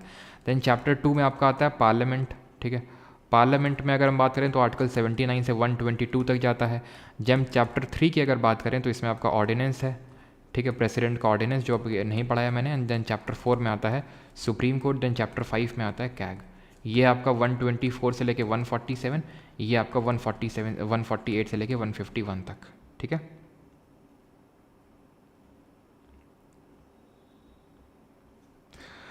सर वही क्लास सर, क्या डाउट है रिया तुम्हारा? रिया से मत पूछो राहुल बेटा, तुम ही खुद बताओ तुम्हारा अगर कुछ डाउट है तो। रिया से पूछ रहे हैं क्या डाउट है तुम्हारा, ये क्लियर करेंगे अभी राहुल जी, तो फिर हम छोड़ दें क्लास, सब लोग चले जाएं, है ना।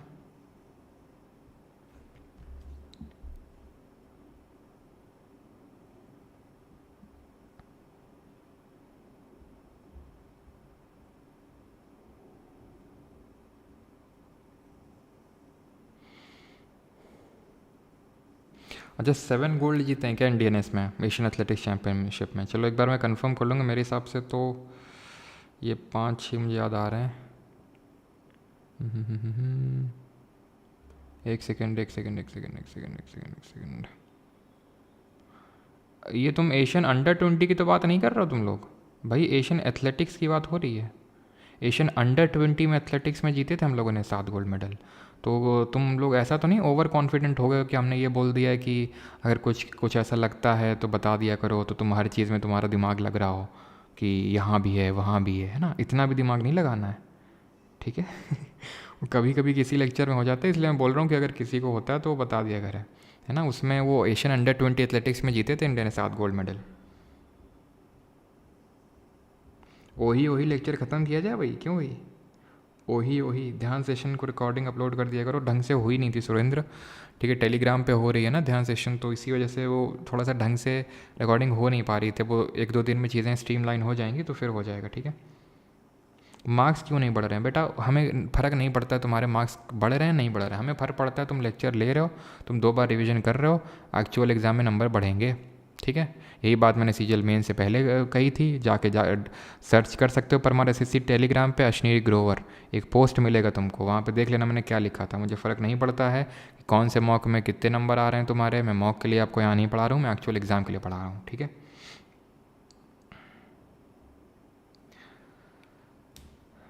थर्ड लीस्ट पॉपुलेशन में क्या सिक्किम, मिज़ोरम और अरुणाचल प्रदेश ही तो हैं क्या? उसमें गलत बता दिया, सिक्किम, मिज़ोरम और अरुणाचल ही तो बताया होगा, ठीक है, ये तो बताया सिक्किम, मिज़ोरम, अरुणाचल, यही है आपके तीनों lowest.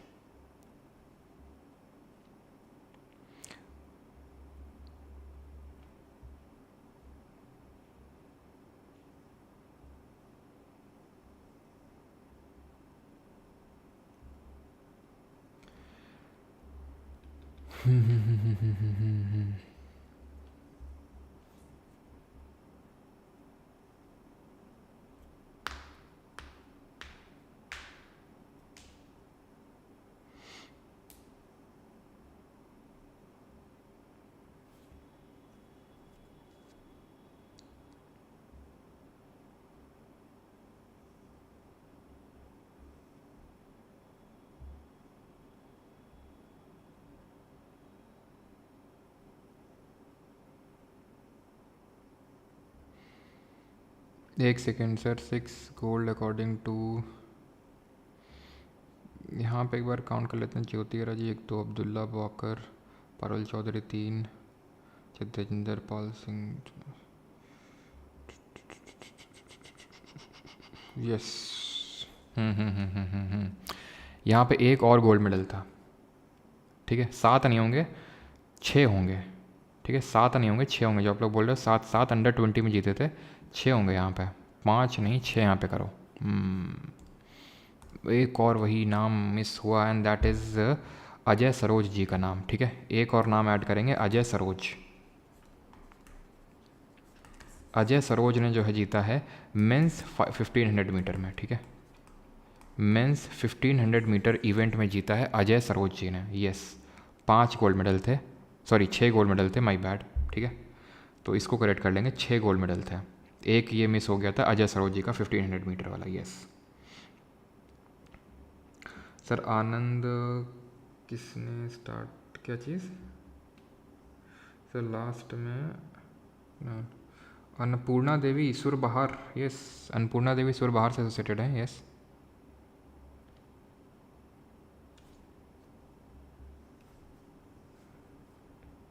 Sir. Physics and chemistry का कब होगा FRB? फिज़िक्स एंड केमिस्ट्री का अभी रिसेंटली देखते हैं, अपलोड करते हैं। ठीक है, टाइम मिलता ही थोड़ा सा फिज़िक्स एंड केमिस्ट्री के मैं आपको करवा दूंगा, मैंने आपको बोला था, और जुलाई में स्टार्ट हो जाएंगे वो। ठीक है, 6 गोल्ड ही हैं, बिल्कुल 6 गोल्ड ही हैं, 6 गोल्ड ही मैंने लिखे हैं। ठीक है, ज्योति Yarraji 100 metre event, Abdullah वो मेरे दिमाग से निकल गया था, अजय सरोज जी का। Jyothi Yarraji 100 metre, Abdulla Aboobacker triple jump, Parul Chaudhary women's 300 metre, Tajinder Pal Singh shot put, और एक हमारी मिक्स्ड 4 इंटू 400 मीटर। नहीं, 4 लोग थे, तो ऑब्वियस सी बात है 4 गोल्ड मेडल नहीं होंगे, एक ही गोल्ड मेडल होगा उसमें। और अजय सरोज जी मेंस 1500 मीटर। ठीक है, चलिए भाई। हाँ, men's steeplechase women steeplechase 3000 metre. Yes ठीक है, women steeplechase 3000 metre. 300 metre का कौन सा स्टीपल चेस होगा? ठीक है, 3000 मीटर का स्टीपल चेस। ठीक है, थैंक यू एवरीवन, मिलते हैं कल at the same time, that is 10 AM। और इस लेक्चर की PPT की PDF आपको मिल जाएगी परमार SSC टेलीग्राम में, तो वहाँ से आप इसको डाउनलोड कर सकते हैं।